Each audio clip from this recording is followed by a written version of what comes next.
Brilliant, brilliant, brilliant, brilliant, brilliant. Yeah. Oh, yes, yes, yes, yes. Most brilliant. Most brilliant.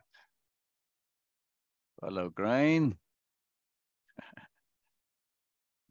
Just me having some fun there. Hello, Grain. Yes, that's the one. Part one. We're going to go over Ursula. Ursula the Aspirant, part one, which really is a conversation with Camellius mostly, but doesn't matter. Doesn't matter. Doesn't matter. I mean, just share everything and connect everybody. There we go. There you go. There you go.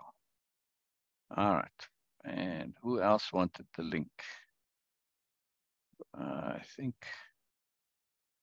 the group, yes. There we go. In the chat, in the freedom from anxiety and worry chat. I invite, only one person came, and then they messaged me and to ask some things. So I said, hey, come on, come on the live. And they came briefly and they mentioned something and we couldn't figure it out. I still want to know what it was, but we'll get there. I'll get there. I'm a bit puzzled though. I must say that, because in the chats, there's three of them now. Two people started chats of their own accord there, but this one, Facebook started it from when I was doing the lives with the freedom from anxiety and worry, and people say hi, hi, hi. That's it. The next person says hi, and and they're obviously looking for conversation. So I say, come on the live. You can chat all you like here. You can ask, share, whatever you need. Nothing. I don't get this. Why is there an eagerness to connect, and yet when it's open up, nothing? Find this most interesting. Most interesting.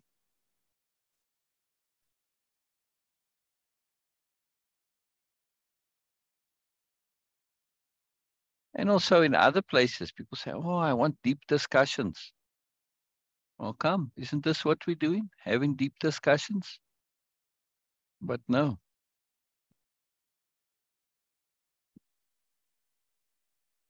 I think people are scared of deep discussions.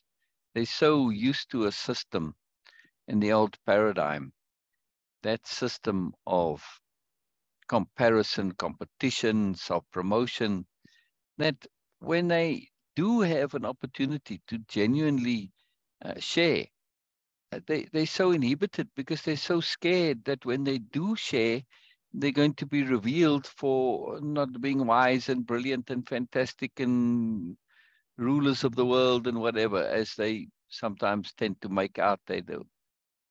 Over here, we don't care. We don't care how much you know or don't know. It's totally irrelevant. It's not an issue. We're going to enjoy you regardless of how much you know or don't know, regardless of how much we've been seeing you posturing. We know people do this. It's not the end of the world. We're quite familiar with it. We can love you despite being caught up in nonsense. We know it's not necessarily your true heart. So we're pretty even. We're pretty even with such stuff, and free and open. It's just so unfortunate that people want more, and when they have an opportunity for more, they get so inhibited by their egos. I mean, really, why? Why? What do you gain?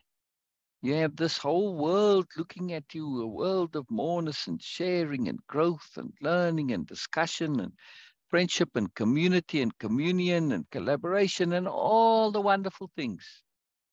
But no, you prefer to sit in your bubble all alone, not connecting, not reaching out, but making posts that say hi or, hello people, good morning, good night, whatever. I see posts like that a lot of times. What is that? What is that? But lonely people looking for connection. But yet when it comes at them, and sometimes it comes at them quite with quite a lot of energy, and they still say no. Really? I think this is something that, if this is you, then really reconsider what is important in your life. And I was thinking about this. I was thinking about importance and priorities and things that matter. And they're in our head, right? We see them, we say, oh, this is important. But I don't think that everybody is able to translate that into the reality that says, hey, this actually really is important. It's just an idea. That's it. It's just an idea. So we have to be able to say, wow, okay, yeah, I see something really real and important, but I can't just say it's important and acknowledge it's important. That's not enough. What does that do for you? It makes you feel like you're sensible and so on, and etc. But what does it actually do for you? Nothing. Hello, sweet and beautiful, magical Norma. Oh, this is an old one. No, that's not where I need to be. I went on last week's one. Wow, I got bumped down a bit. There we go. There we go. Now I'm seeing the comments from today.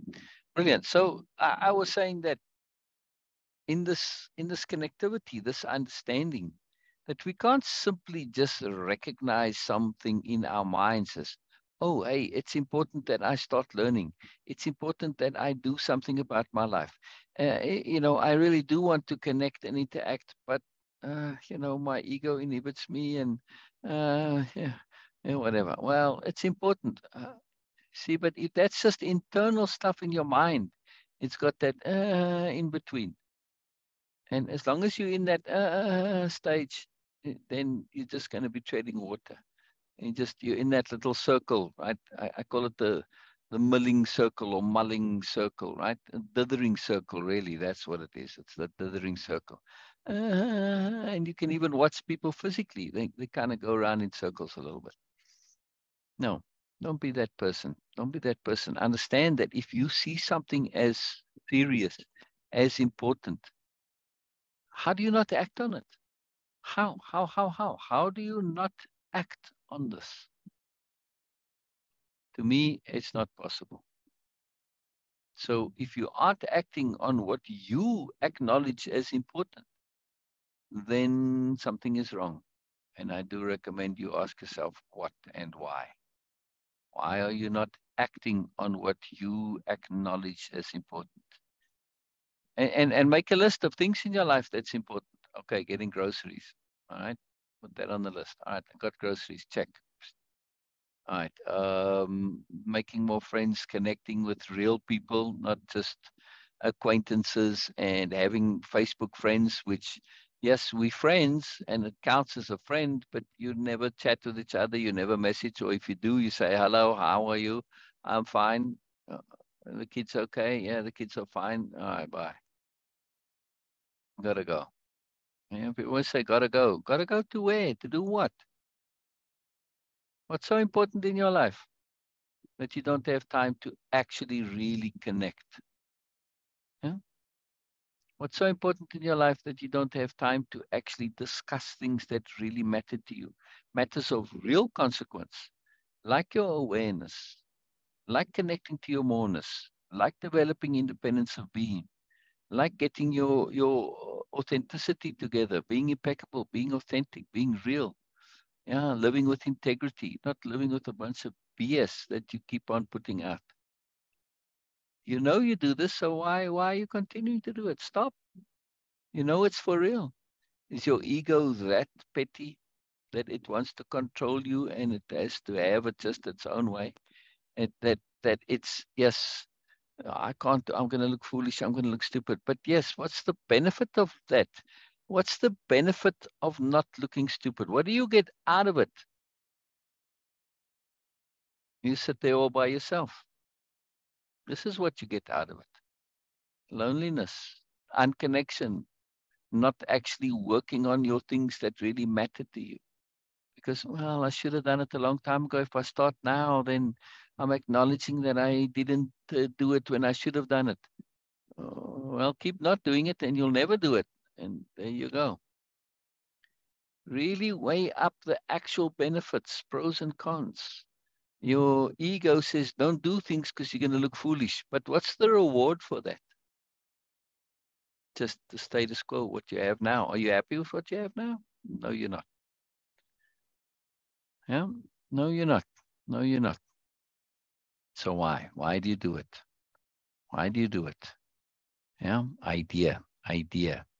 Ideas which are empty fears and get you nothing and nothing and nothing and more nothing.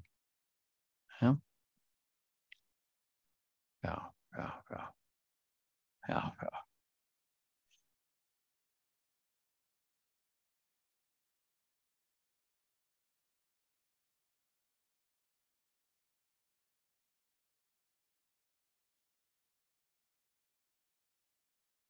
Just messaging someone real quick.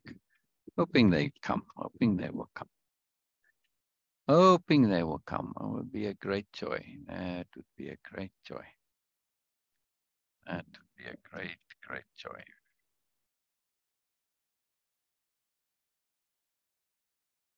Most wonderful. Most wonderful. All right. While I'm waiting here, it seems everybody is all over the show today. And nothing happening. Well, it's Monday. But I figured I'd do a bit of a recap as well. And the recap in terms of where we are at just with the story. So we've come a little bit of quite a ways. We've traveled a good way. We started with the back on old Earth, right? In our time, more or less, maybe a little bit a few years into the future, but in a world that's similar to ours right now, in a world in which a corporation kind of started to see the light, right? And they had a few part of their management, maybe their leadership, that said, hey, you know what, we can't be doing things the old way. This sucks. This doesn't work. Let's shake things up a little bit. So first, they actually started to change things within the company. It's not mentioned in the prologue, but it's part of the backstory in this, that, they shifted the company to a foundation of integrity and impeccability and so on.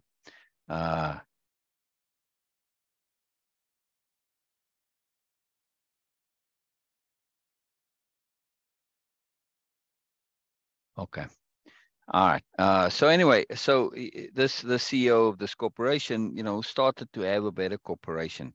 It was a very successful corporation, but he wanted to take it to the next level, and so I came up with this marketing plan, this most magical marketing plan. And in this plan,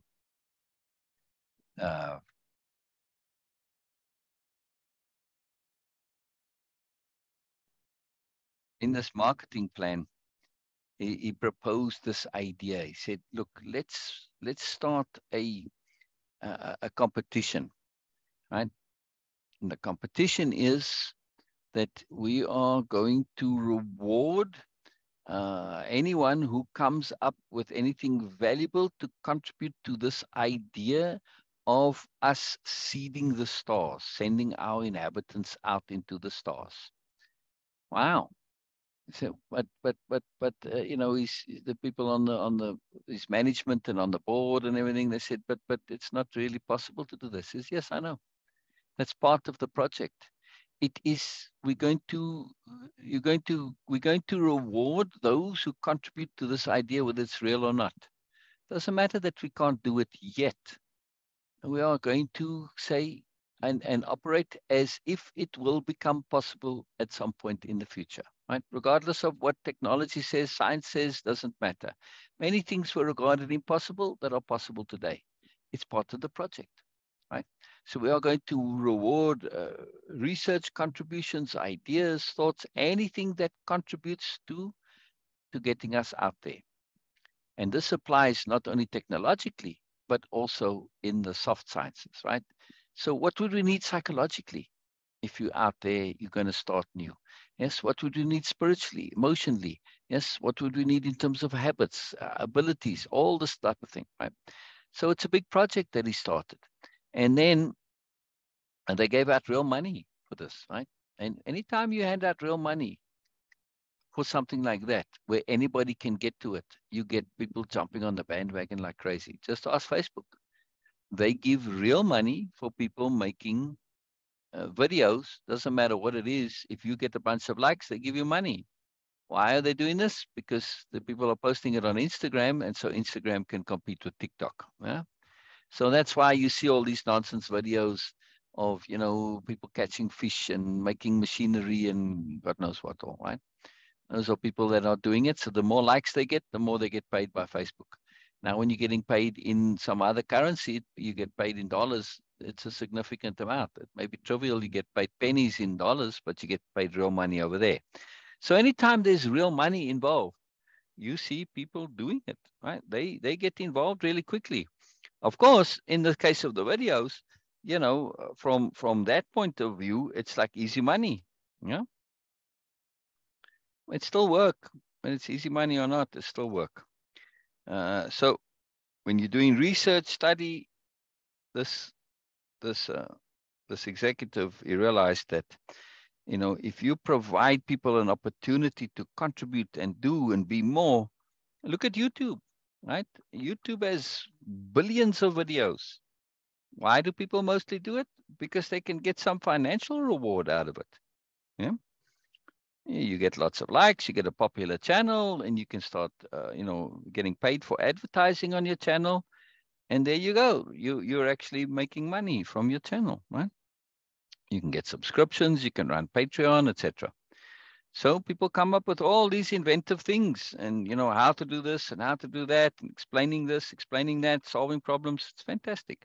So it's the same logic that's behind YouTube, except now it's geared towards a specific purpose. And this purpose is sending humanity out into the stars. So this project takes off because they're really handing out serious money, right?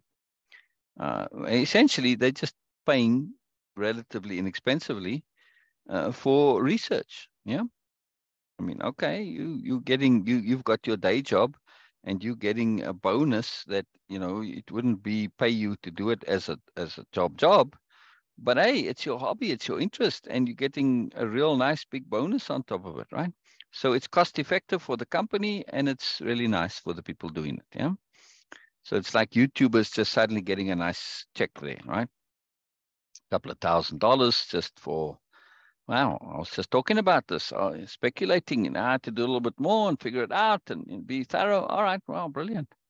So this project takes off and it goes crazy, right? Everybody, and the more it's doing, it's obviously good publicity for the company, and the company gets good perception in the eyes of the public, and of course they buy more of their products. And let's assume it's a company kind of like Amazon or something. Actually, Amazon would be ideal for this. They already have a space program, except they have to they have to get with the program when it comes to impeccability, right? They're not quite there yet. Well, they're not there. So it's just a typical company, right? Anyway, so in this project taking off now, and the company's really going crazy, right? Lots of extra money, and so they can even feed more money into this, right? Because they see the value and the potential of it. But now they've got thousands and tens of thousands. They got like everybody's contributing, and it's become a huge, great big project, and it's taken on a life of its own, and the media all involved behind it, and it's just a big thing. So they're starting to run low on a bit of money, even though they're handing out millions, right?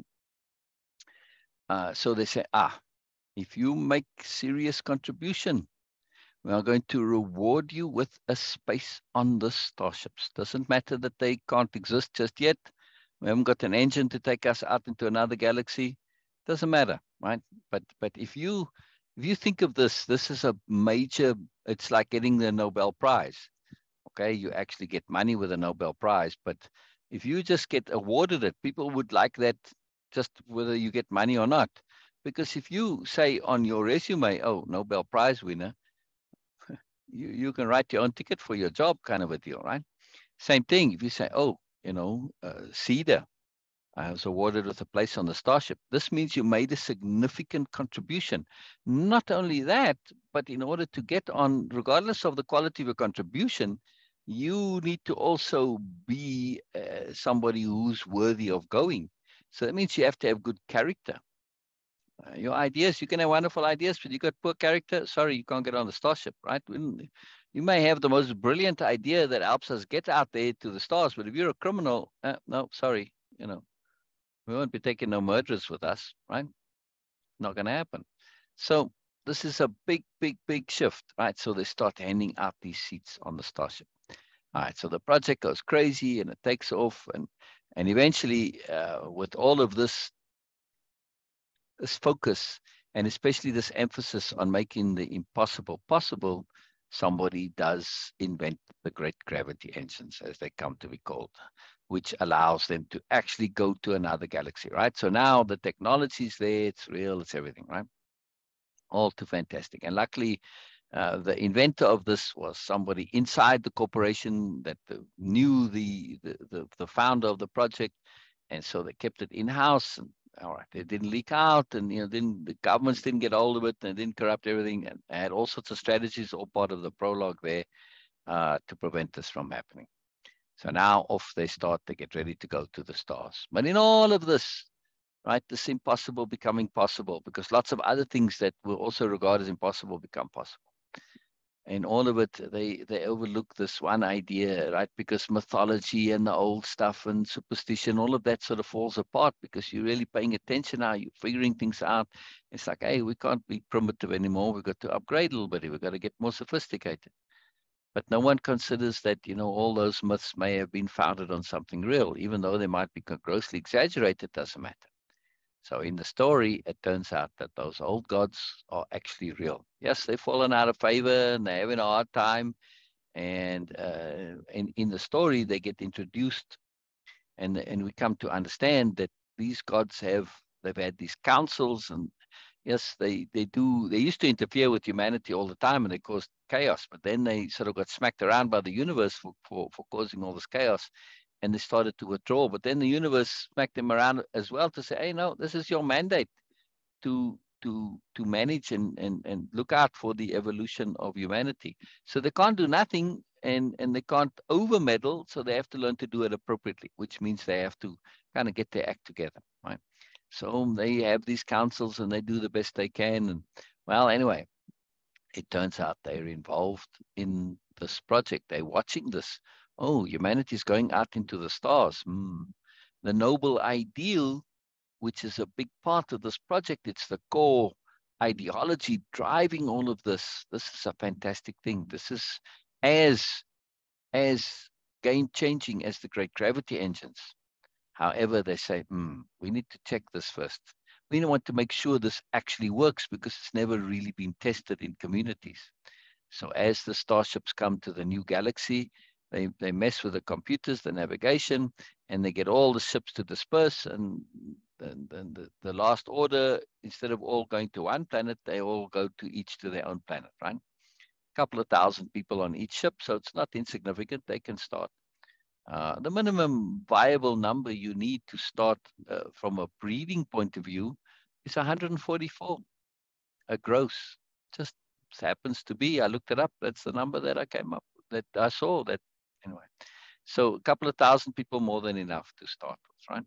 Anyway, and they've got some technology. The starships will crash and the engines won't work, but doesn't matter. They can start. So they do this to see if in each community of a few thousand on each planet now, right?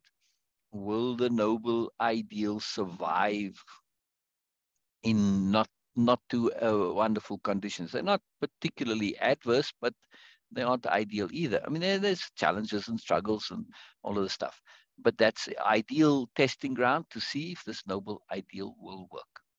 Right now, as we know from later, mostly it did, but there were exceptions where it didn't. Where because of course you're getting humanity out here now, and they've been selected and sorted. So if you really into the superiority paradigm, you're not going to be there. But doesn't matter; it still surfaces, right?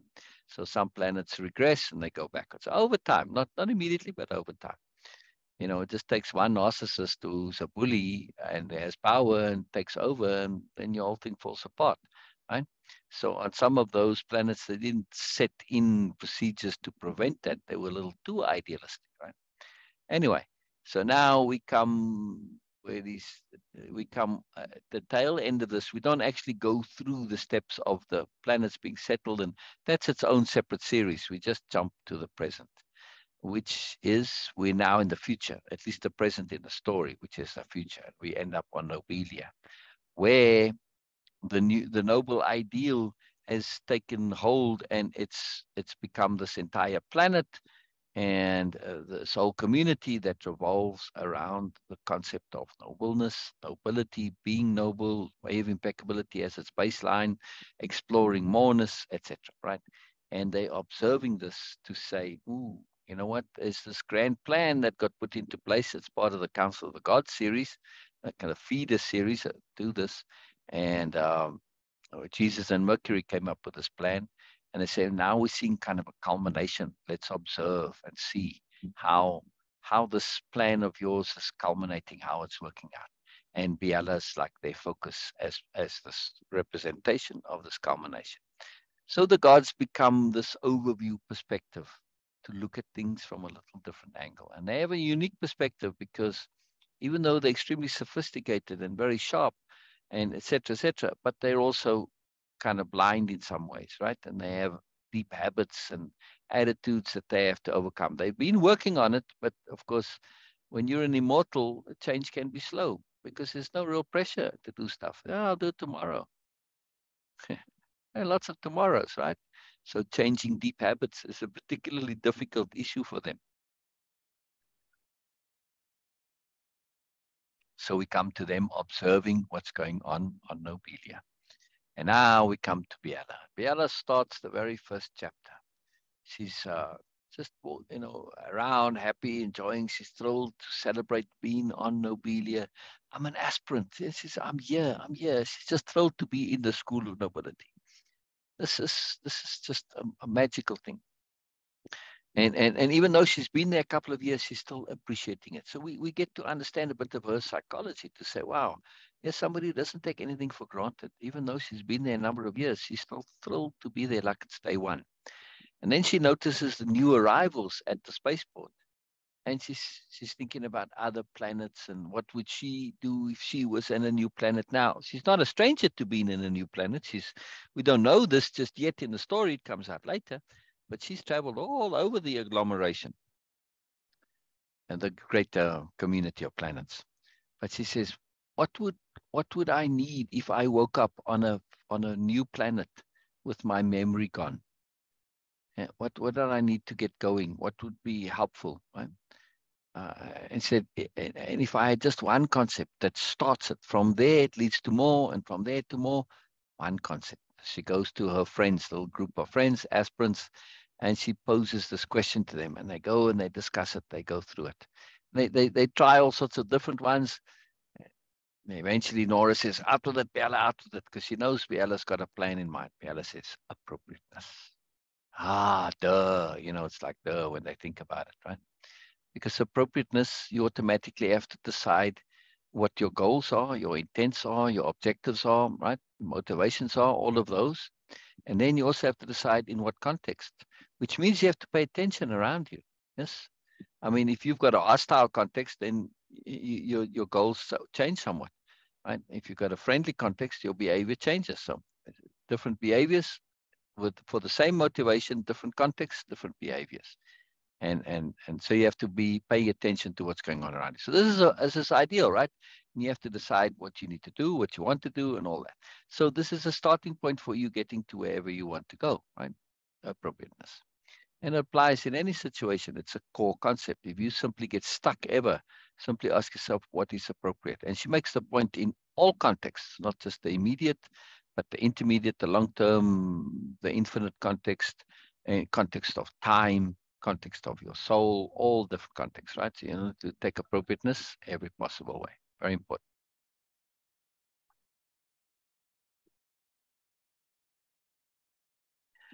And then, so the chapter ends on this discussion. Beena said, my Zoom uninstalled. Wow, Beena. Wow, wow, wow. All right, well, we'll wait. I'm just recapping the story. So while your Zoom reinstalls, that's incredible. Wow. All right, no worries. It didn't take too long to install. So I'm glad you said something there. I had a chat that was over that, so I didn't see. All right. So now the first chapter ends with Biella sharing this profound concept of appropriateness. Then the second chapter starts. She's walking on one of the paths between the gardens all over Nobelia. They really love gardens, and we get to understand they're an outdoor community, civilization, society, whatever you want to call them, because they're an oral societies. They're always interacting with each other, and gardens, of course, are a very big part of this. Because they want it where you out in the open and anybody can come and join and leave at any time. Weather on Nobelia is a very magical place for weather, right?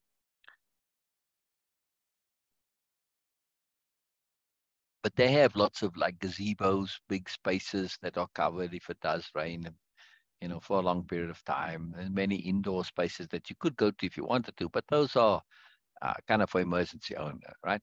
So, but they like being outside. So anyway, so she's walking along happily, and Shah comes and says, "Oh, Biella," just like that, right? And in that, Biella hears muchness there, and it stimulates her, it sparks her, it's anomalous to her, and it gets her to jump.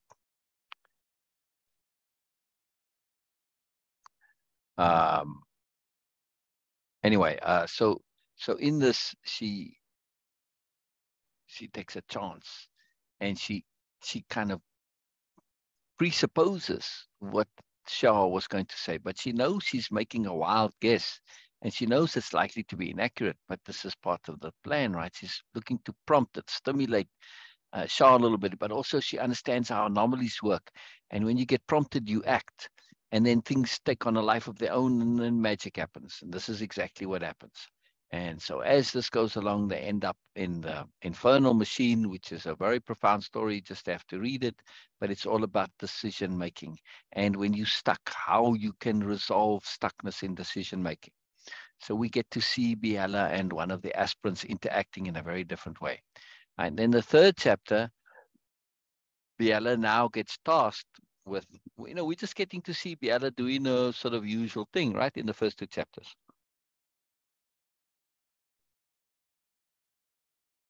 But in the third chapter, they come the delegates. And the delegates are from worlds looking to join the agglomeration.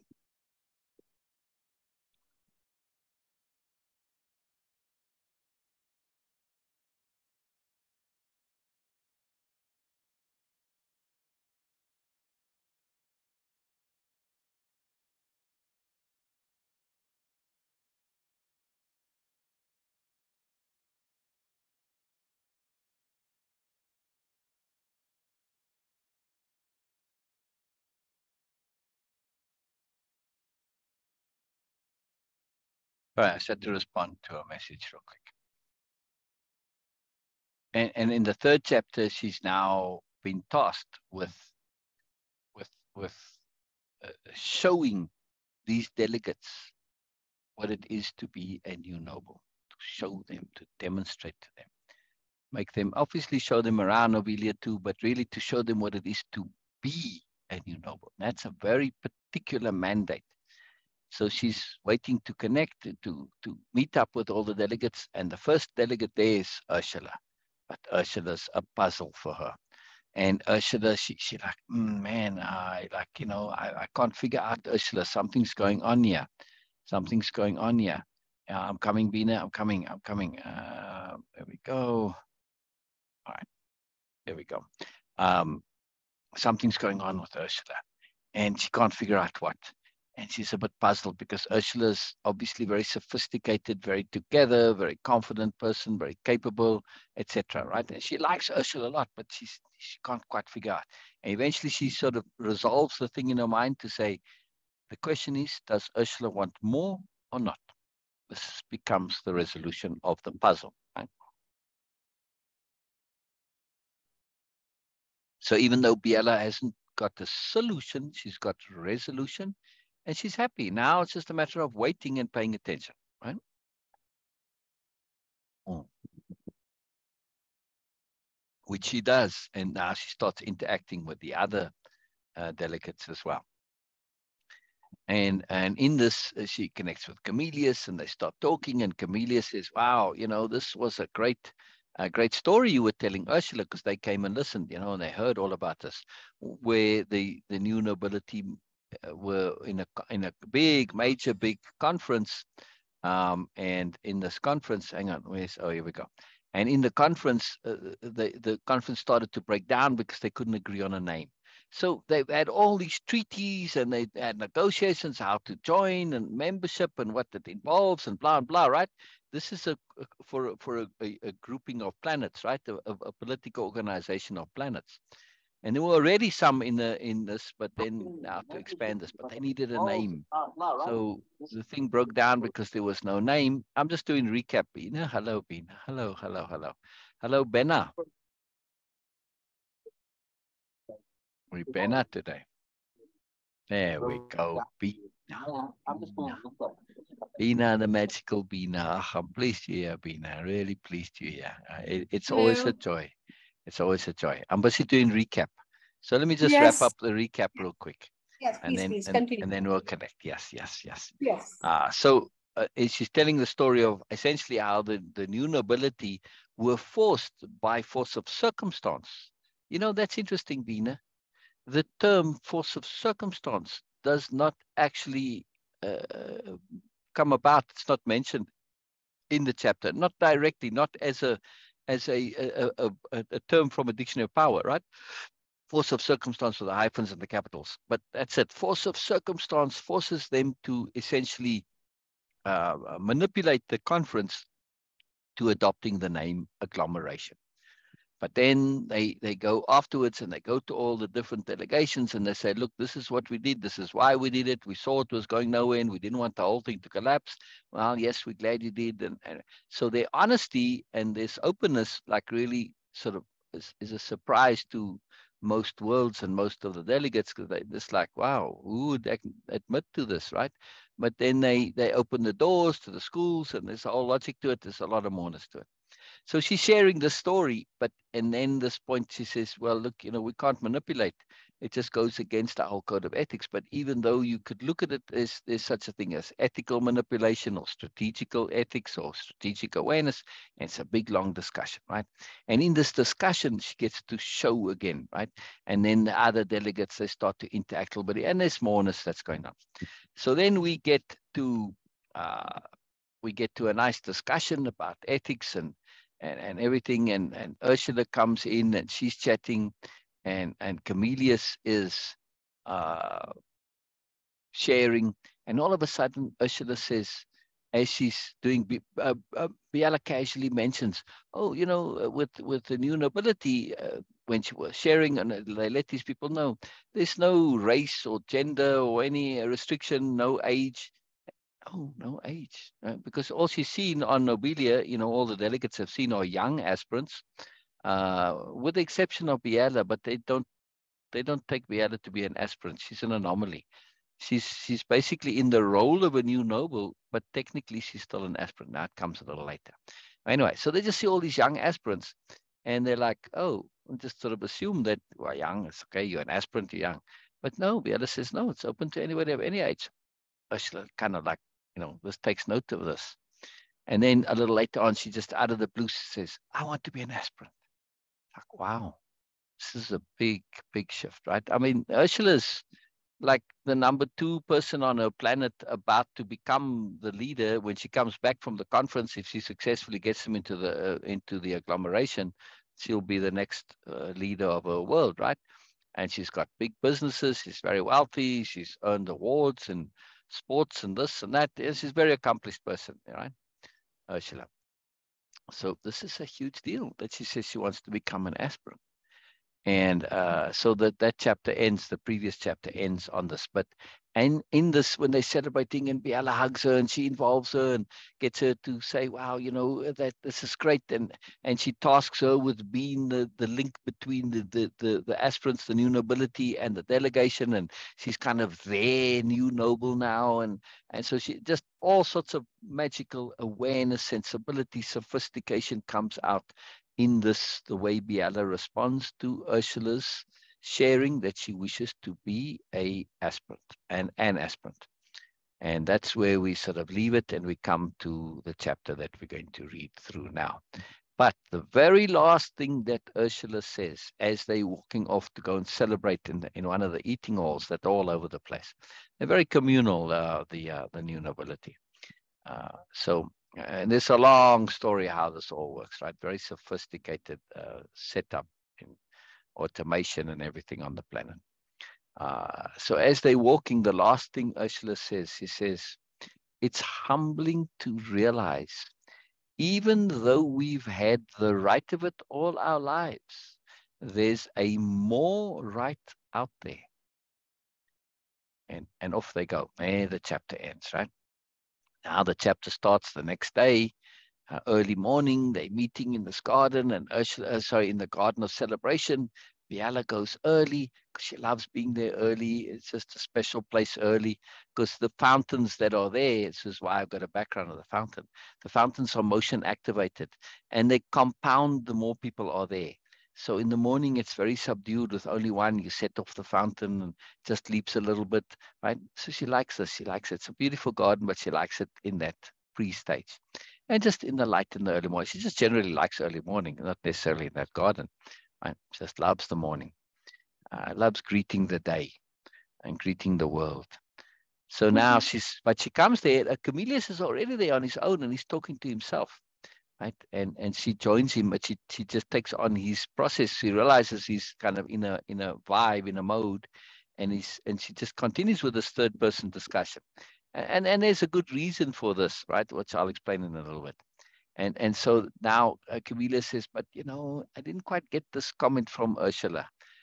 I'm missing something on it, right? And so now there's a discussion, and she and Camillus and Ursula have this discussion, and then they see Ursula and her group of friends, right? The other aspirants, Nora and Kaljun and Umut and so on. All of them come, right? And they now all around Ursula because they've heard the news. Oh, Ursula, the new aspirant, and Ursula's connected to Biella. They connected, so they're all like, okay, we've got to, you know, like you can just imagine them all excited. Well, Ursula, what's going on? You know, just buzzing around. So Ursula sees this, and she and Camillus head over to discuss this, right? With this question still lingering on this comment of Ursula's. So she shares the comment with the group. And some of them say, yeah, but this, and, you know, Aki has a point and Nora has a point, and, you know, but then they say, well, let's wait, let's hear from Ursula. And that's what we're going to hear next week. So this is where we are at now. We're on the spot, but we're going to recap over the whole chapter, which is starting with Camillus being a bit puzzled by this comment of Ursula's. That's where we're at now. Right? Any comments from Beena before we discuss Ursula's comment? Before we go to Ursula's comment, yes. First, of course, so far the most powerful statement or comment from Biella, that order of Marshall, that how humbling it is. Okay, I'm just getting confused that it was from Biella, it was Ursula. Yes, okay. Ursula. Yes. It's humbling to realize, even though one has had the right of it all our lives, yes, there's a more right out there. Out there, yes. So this is Ursula, right? Yeah, saying this. Yes, and this is, I think that so far this is the most powerful statement I have read in this or heard in this story.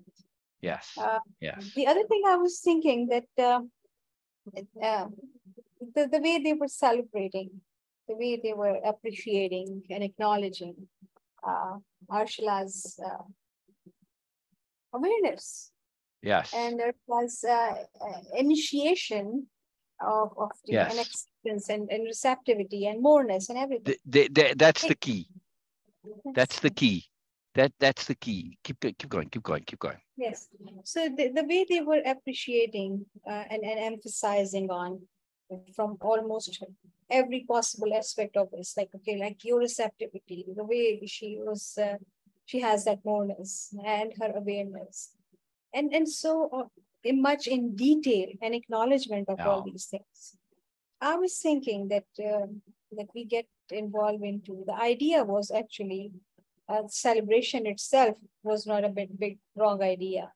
Uh, Flaunting things is not a bad idea. Uh, Emphasizing, making it grand is not a bad idea. But the problem is that what we are actually making grand, what we Mm. are actually making, celebrating, what we are emphasizing and magnifying it. So they have these things are innate to human beings, but what we choose to focus on is actually our choice. And they choose to celebrate awareness instead of choose to celebrate your nonsense, your beauty, your wealth, Exactly. your all sort of things and Exactly. all that. Exactly. Yes. Exactly. And in this, right, we see, well, it's sort of by implication. But the group has just accepted Ursula. She's just kind of one of them, and they're just excited. Like if any one of them had said, "Oh, I'm going to go on a trip to, I don't know, under the sea or whatever," and they'd be all excited, right? They don't like, "Oh, where you from? What's your name? Who's your mother? Who's your uncle? How many children?" And none of that stuff, right? They just get right into it. They just accept you part of the group, you're part of the membership. And when Biella rocks up there with Camellias, when Biella joins them and they're there, they say Biella all together like that, because Biella she's very humble and very modest. So she blushes every time when they do this because it's so much attention on her specifically. So they do it to tease her, but because she's got to get over that, right? And so then she says, "Oh, everybody, this is Yes. Camellias." And they go, "Camellias." And it's the same thing. That ready acceptance. And Camellias comments on this, at least we hear his internalness. He says, "Man, this is fantastic, where you don't have to Mhm. go through all that other, small talk rigmarole. You can just start right away," which they do. They just get right into this discussion of Ursula's comment, right? And it's a very big deal, that acceptance. And we have it too, yeah, in group, when somebody comes and they join the group, right? As people do every now and then. Right? Yeah, us. I mean, like in Facebook now, right? And they comment and they say hello. They Yes. just automatically part of the group. Yes. That's it. We don't have to know where you're from, what you're doing, how you make money, whatever. We don't need to know anything about you. Yeah, that's all we need to know. Right? Whatever you want to say, whatever's in your heart, in your mind, that's it. Share. Oh, I was thinking about moreness. Oh, okay. Didn't understand this term. Or I was considering, like me, I started the discussion.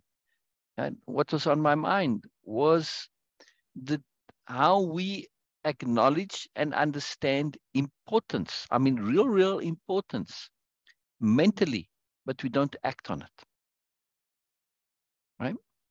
So it's like it's not real to us, but yet we say it's important, but we don't treat it as if it's actually real, right? Because it's an idea.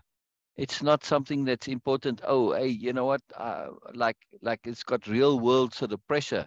If I don't pay my bills, the landlord's going to come knocking. Yeah, or they're going to Mhm. cut off my electricity. See what I mean? There's not a real consequence to some of these things that we think are important, like being in such a community as this, right?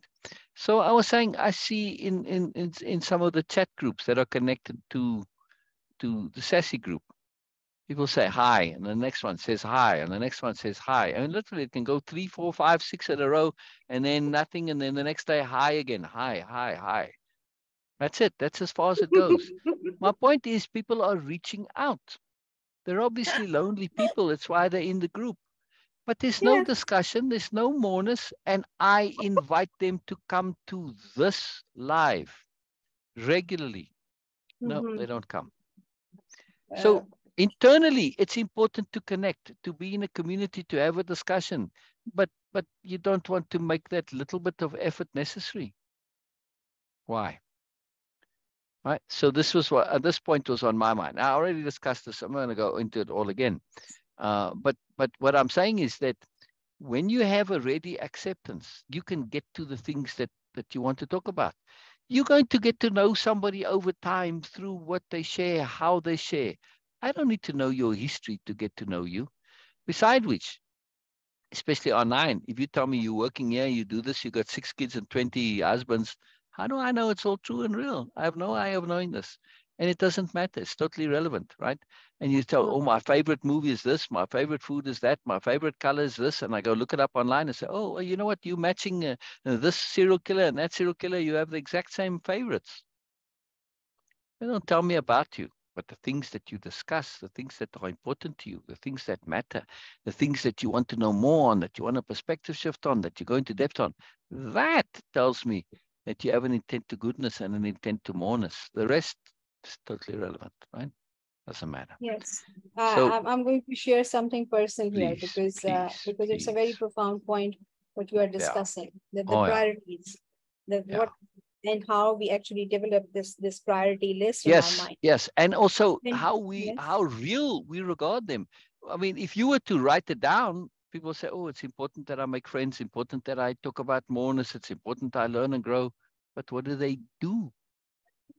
yes. They don't act. So something happened, and one of my friend actually shared very, very, very important things with me, and it was important for me because I always take sharings, and especially when it is important for them, I always take it very seriously.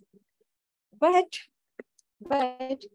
after 2 days, the realization or the result was I had no idea that where those things are, which I need to, I have to, and I supposed to keep it very protected. And of course, it was important. It was crucially important. And and I'm not that kind of a person who actually take things for granted like that. I do take things for granted when they are not important for me. But Yes. but every other thing in my life can actually show. I actually go through all my behaviors and things that do I ever take this thing from that friend ever for granted? Never. And how this could even happen? So I was really being thorough about this. I was thinking that ever in my life, so far in the life of my friendship with that person, did I ever take anything for granted? No. Do I ever forget things like this? No. I still remember all the stories. Almost all the stories. Yeah. I still remember the details. What they like, what she likes, what they don't like, and things like that. I Exactly. know that because it is Because it's important. important. So it's emphasized. Yes. And the most important thing when it was actually given to me with the caution that, okay, yes, it is important. And it's been days now. I don't have a memory, a slightest memory of that thing. Of which thing? It is like completely wiped out from my mind, from my Which memory. thing? Which thing? Whatever they shared with me, Oh, I that see. details are not getting into. I'm trying to make connections. And I'm 100% sure that it happened. It was not like, okay, but they are just saying things. No, it does happen. And I have no clue that where those things go, what I was doing at that time. It was like complete wiped out. Like those moments doesn't exist at all. It is like that. And that was really puzzling for me, how this could happen. So And with who did you not remember? I missed that part. Sorry. I don't remember the details of the sharing at all. Okay, that person, of course, who Oh, shared details with me, and with caution that this is important. It's a matter of consequence, quote unquote. And it is. And in reality, in fact, it is. That was the thing, was really a matter of consequence. And I'm not a careless person with my friends. I'm not a careless person like this. I can be careless about things which I do, but I'm not a careless person about my friends. I'm very thorough. I'm a very good friend. I can say that very proudly that I am. oh, yeah. One thing I can say with absolute surety, I'm a very good friend. Yeah, Very you good are. friend. I can Yes. feel proud of myself. Yes, you are. But I Yeah. just, that memory wiped out from me. And then I was just keep thinking, because even, okay, my friends were really, really kind and generous in this regard. They just say, okay, no problem. They just make it like that. It was not even a matter. It was a very serious matter. But they just give me that comfort that, okay, don't worry about these things.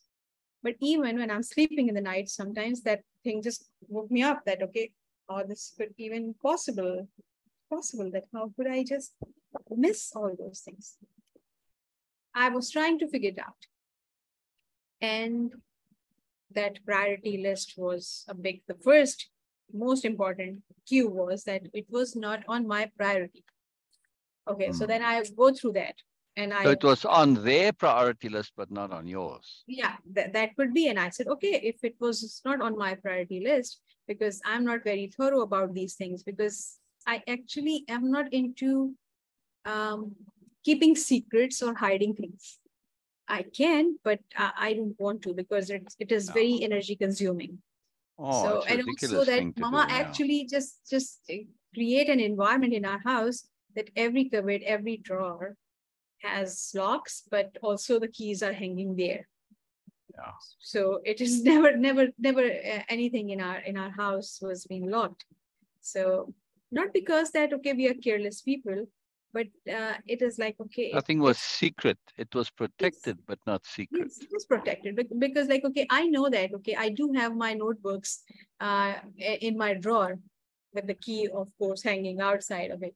But Mama actually, she will never, or even my siblings will never open that drawer without any really crucial need or emergency, or without asking me. Correct. And even on Correct. top of that, they will Yeah. never, ever, even Yeah. if my notebooks are openly just over my This is base, basic they will never do respect. that. Yeah. This is Yeah. this is how it is in our house. So maybe that was the reason. But again, sorry, it was not that reason, because that sharing came with the caution. So it was not my thing. How can I be so careless about it? Where I'm coming with this emphasis and the priority list, because that was really an eye opener for me. So it is like a continuous process. I'm just trying to find some excuse, some logical reason why I didn't do that, why it happened to me, why I don't remember anything at all. So my friend said, okay, no, maybe it is an overemphasis. So even a thought, your mind actually put it into some really secret place. It was like very kind expression, just to soothe me that, okay, Beena, don't worry about these things, okay, and this might happen. But it was not logical for me. I was not satisfied with that. No, how this could happen? So I was keep asking myself how this could happen. It connects to my childhood memory when my mind was struggling between what is on priority, actions or words. I always deliberately choose to, from my childhood, choose to pay attention to words only, not to actions. Not. Because Oh. it was not fun to be aware of other people's actions. So I said, okay, just pay attention to nice words instead of literally paying attention to their not so good actions. Interesting. So just a minute. Hmm.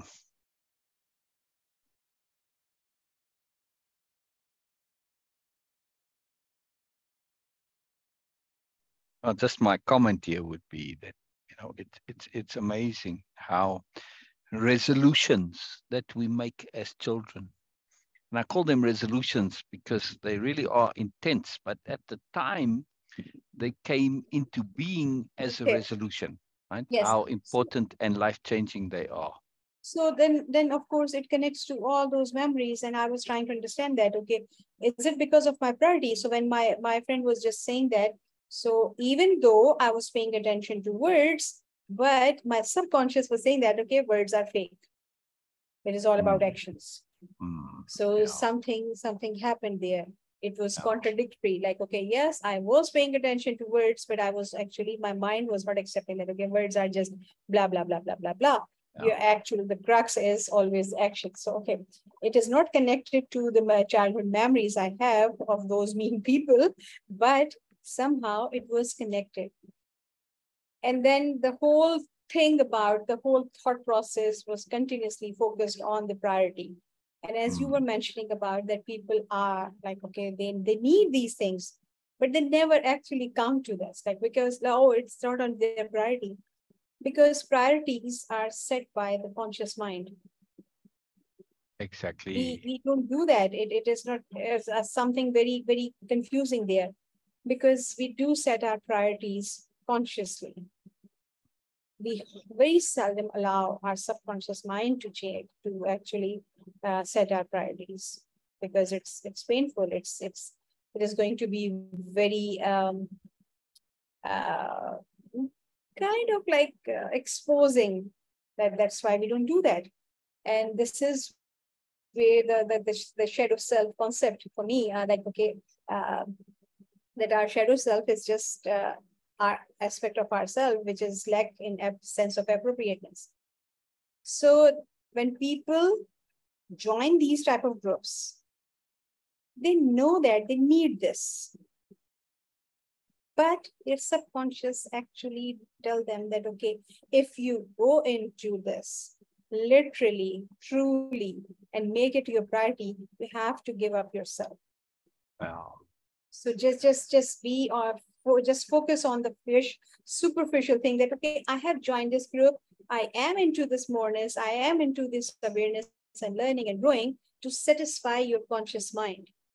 Oh. Subconscious is still stuck there and feel threatened by all these awareness and moreness, and also the load of work. They kind of like preempt about this, like, yeah, it is going to be a lot of work to do.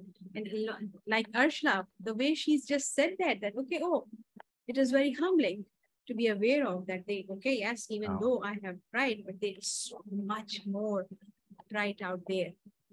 That is like the whole Way-of-Impeccability and moreness. You just actually exactly. How to say that? It's an alternative paradigm. Exactly. That's the point. That's the point of why we are doing this sharing. It is to demonstrate, to show, to put out there, here is an alternative paradigm. What it exactly is doesn't matter. The fact is, it is alternative. It's different to the usual. That's all. That's all we need to know.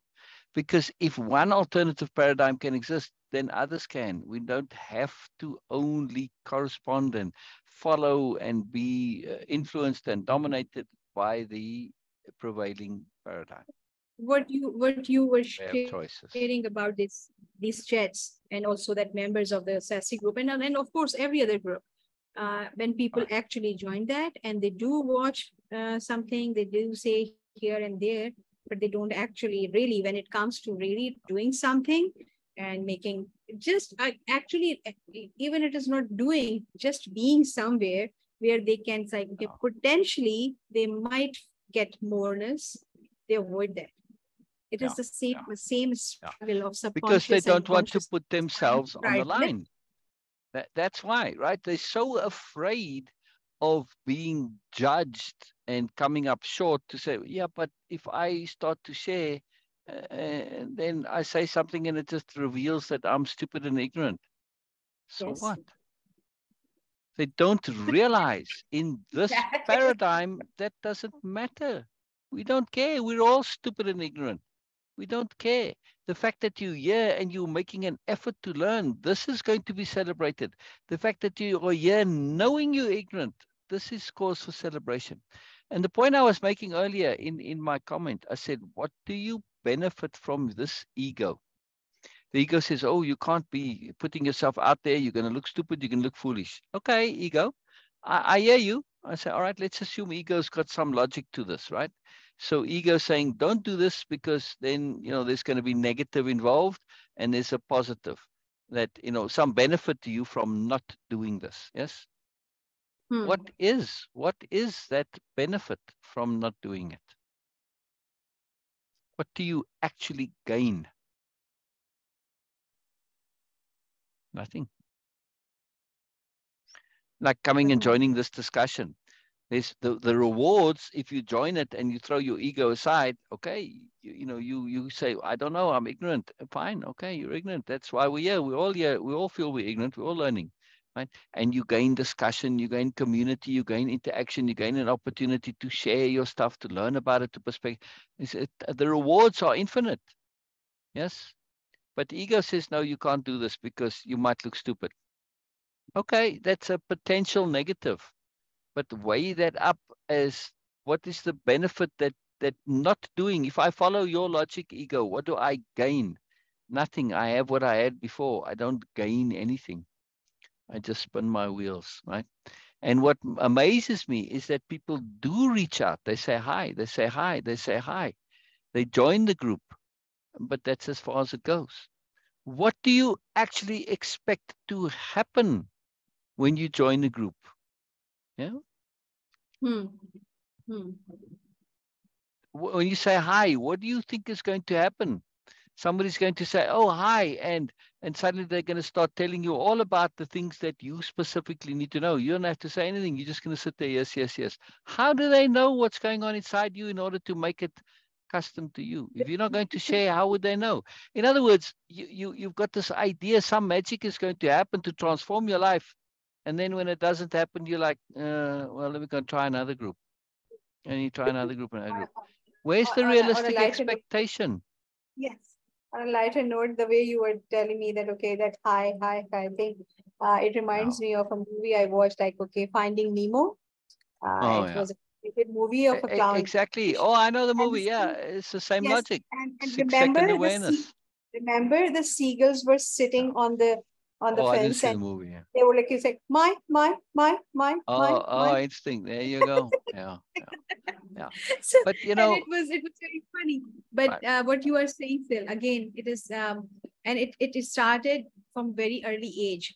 I don't know how, but I just learned that. My granny used to teach us Quran. She was Hafiz and she learned Quran by herself. So all the family kids were, of course, going there. And I saw that my granny used to say to every student of her that if you will ask a question, you might feel embarrassed once, but if you will not ask that question, you will be embarrassed your whole life. Exactly. So and yes, the problem is that people are sitting in that space where they feeling embarrassed with themselves day in, day out, when they're lonely. They realize their lives aren't what they want to be, and they're embarrassed about it or awkward about it, uncomfortable with it. So they reach out, they join a group, they say hi, but that's as far as it goes. I think that, okay, one of the reason could be the same mindset which we have developed from the very childhood, like from the very early childhood, that, oh, if we'll ask, everybody is going to laugh at us. And we are not going to do this. So we will try to remember, memorize, verbalize everything, and we will just clear our papers without having any understanding of it. Because that idea of shame, and also, as you mentioned, that the idea of failure, that, okay, who got like 500 is 599, sorry, 499, not the first. So it is like, okay, yes, and then people but Beena, I say, okay, fair enough. So you've been conditioned to have a great fear of being laughed at. This is like the end of the world. All right, if you actually get laughed at, you're like, all right, so what? Big deal. You laugh with it and you say, yes, I'm an idiot. So what? Right? There are easy ways to deal with it. But here's the thing that really fascinates me. Yes. In terms of people in the group and in the chats, right? That are reaching out, that want more. and I invite, I put the link there, right? Okay, you're afraid if you interact, but what's stopping you from just coming and listening? Because they know that it is too much for them. They are not prepared. So what? So now it's not other people who make you feel stupid, it's you yourself. Yes. Yes. So it's not other people you're worried about, it's They you are yourself. also. They are also. So it is both included into that. Not only But that. really, bottom line though, It is Syl. right? Syl, can you share anyone else with complete confidence that okay, who is going to be exactly open like you in this regard?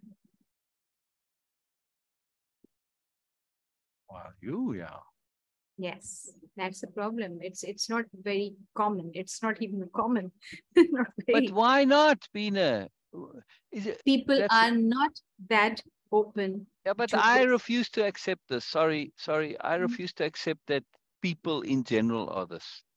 So Mhm. I want to figure this out because I'm saying, hey, you know what? Come, here's a space, here's more, here's a place you can interact. Maybe they just don't believe it. Maybe they just think this is like certain people who thought I'm giving lectures and seminars and teaching. I'm not doing any of that. I'm just sharing. You know, who assumed and didn't come.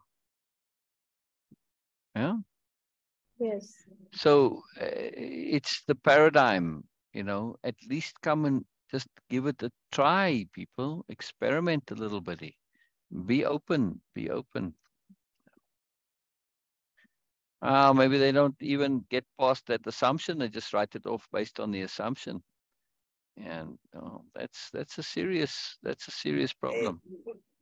Isn't it the same thing that people who buy books, like tons of books, and they hardly ever read that? Even if they read, they don't, Uh, they ever hardly do capital R reading. uh, Even if they just do that, how they are implementing it.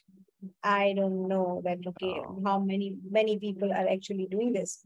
They have books there, and they satisfy their conscious mind with this, that, okay, yes, I do have access to all these things. Now, I am into moreness, I am into awareness and learning and all that. But the subconscious is still saying that, okay, it's too much. right. I'm not But doing so, okay, but still Beena, still Yes, something is peculiar. Because, all yes, right, most of the people that post in group, the majority of yes, the posters are also coaches. Some of yes, them post and you can clearly see that they are looking to boost their coaching business. And yes, others, okay, they put a link there or, you know, you see their name, they're getting exposure. And yeah, some, they just like to share and they put it out and they're not, if they get something, fine. If nothing, that's fine too, right? They have good hearts and good intentions, in other words, right? mm, But you would think if you posting in group with an intent to, you know, put yourself out there, you know, you can come chat in comments, you can even come on Zoom and you can share your wisdom and your moreness. Huh? Wouldn't this yes. benefit your coaching business? So what's stopping the coaches from joining and coming and participating in this? Ego. Why? What's the ego in it? Because if they are learning from you, then they But are who not. says they have to come here and learn? Maybe they can share stuff and I'll learn from it. This is the idea they have. And what's stopping them from acting on that idea? See my Ego. point? Yes. But why ego? If you posting in group saying, you know, giving advice and do this and do that, you must do this, this is the way to behave, blah, blah. You can come and do that here too. Exactly as you said, they are giving advice. They are not sharing anything. So once they become a giver, how can they be a receiver? No. Yeah, but I'm not saying come here as a receiver. I'm saying in their logic, if you're making a post, wouldn't this give you exposure coming on the live? Come and share, come and make your posts here. Say, okay, I posted about this. How does it connect? This is my point. This is my view. This is a great place where you can promote yourself. Maybe it's coming back to your same point again. It's a fear of incompetency. They know that, okay, it's not enough. Wow. not anyone else. It is a puzzle to me that, you're very confident putting your posts out there, but yet you don't want to come on the live. I mean, you can just comment and share your opinions, share your perspectives. It's not like we close to perspectives. We're very open. You can share whatever. We don't even, have any arguments about stuff. Maybe they just assume this is what might happen, that, whatever they say, it's going to be, contradicted, and say, no, that's nonsense, blah, blah, blah. Then you don't understand the Because paradigm. I'm just again, they saying, might not have confidence in their own things and standing and awareness. So, of every single one, course not. you see my point. Yes. It is, if we got little bits here and there, it's fine. But nobody's coming. So now I have to say, well, maybe what we do is just very unpleasant and nobody likes it. And, we miserable, we not nice, we're unpleasant. And Could be. Who knows? We might be living in our own bubble. that's what I'm asking. That's what I'm asking. Well, the people who do come, they seem to enjoy it very much. And I know there are people that do pay attention, that cannot come and that would like to come, but they've got work and things. So, I have to sort of give that some credibility too. So I'm saying, it's not as if that we don't have anyone who doesn't enjoy what we're doing. And we're not here for likes, but I'm saying as a reason for people not coming, they might just say, well, you guys are just, you're painful, you're not fun, you're not pleasant, I don't know, might see us as arrogant even, or I don't know what, I don't know. And it's a peculiarity to me, and as you said, I think that it's possible people feel overwhelmed or intimidated, because some people who do like coming say this, right? They say, well, it's a lot, and I feel stupid coming here, and so on, because I don't know what's going on, and so on and so forth, right? I mean, just in the discussions, right? It's just a level of sophistication which they don't connect to. Still, though, there's got to be people who say, man, the fact that it is way more sophisticated and I can join this. Oh, man, this is the greatest opportunity ever.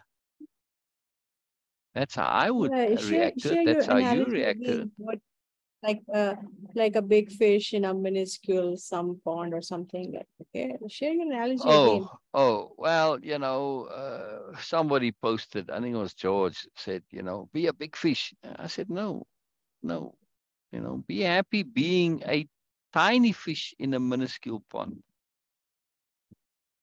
Yes.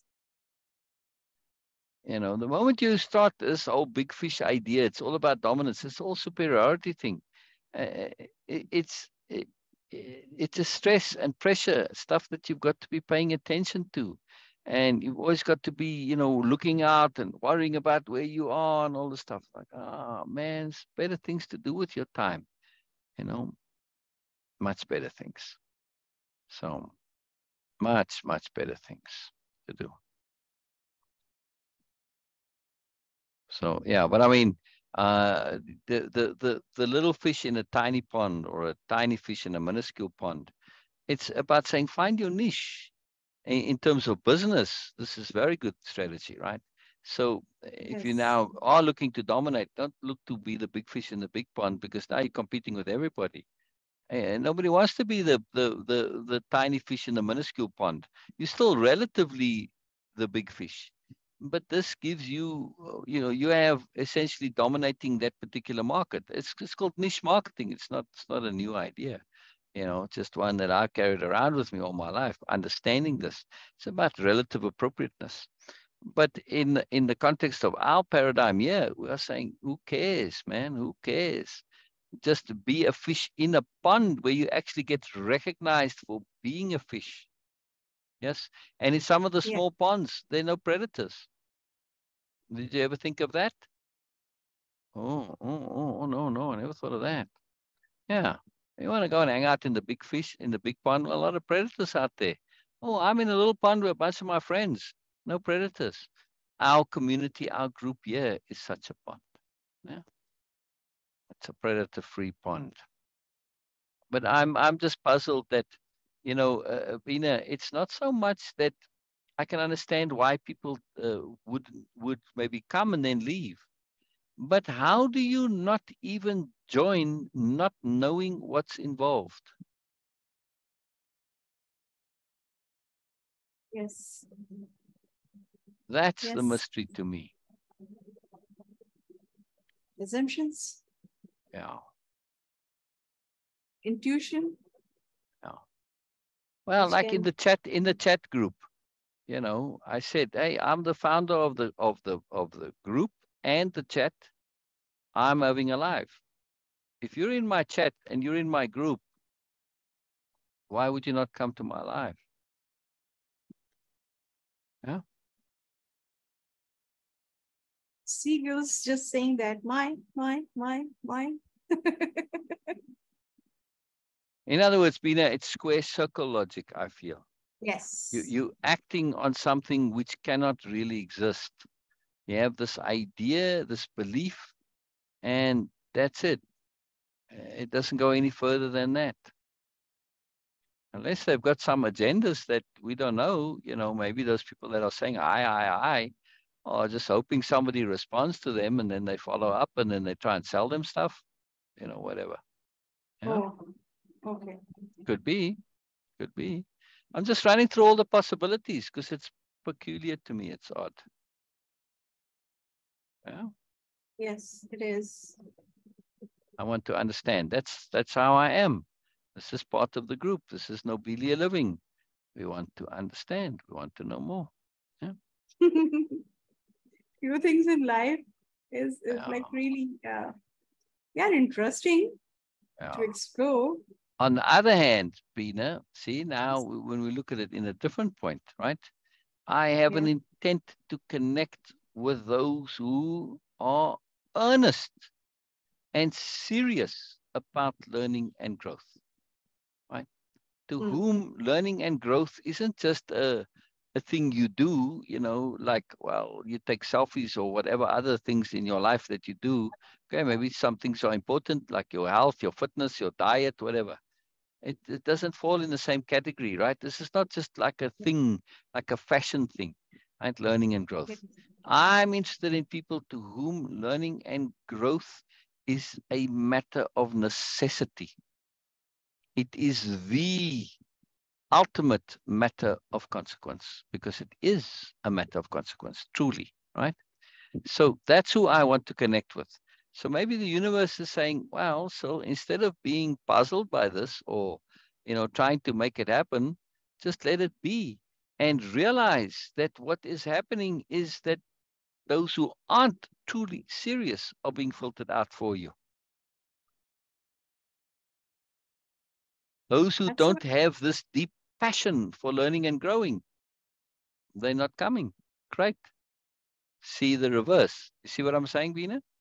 yes, it's a very, very comforting and soothing idea by the person. Well, assuming that the universe is filtering what we, hey, if you're going to Yes, come here and just dabble in it and play at learning and growing, well, okay, fine, we'll play with it and we'll enjoy and we'll connect. But also, it's kind of like a waste of time, really. It's spinning your wheels. It's not going anywhere. We like serious. We want to go somewhere. Yeah?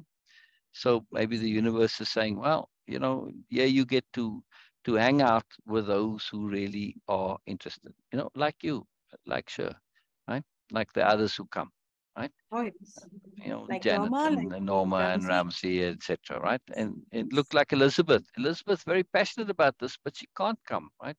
Force of Yes, circumstance in her life. So yes, we get to see those who and some even they could come more, but they don't necessarily, right?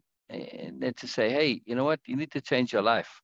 If you recognize this as being the most important thing that you could possibly do with your time, and you're saying, well, there's other things more important. Well, maybe it's time to rearrange your priorities in life.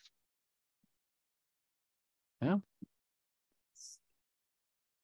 So, Yes, so I'm just taking it as the universe is filtering things.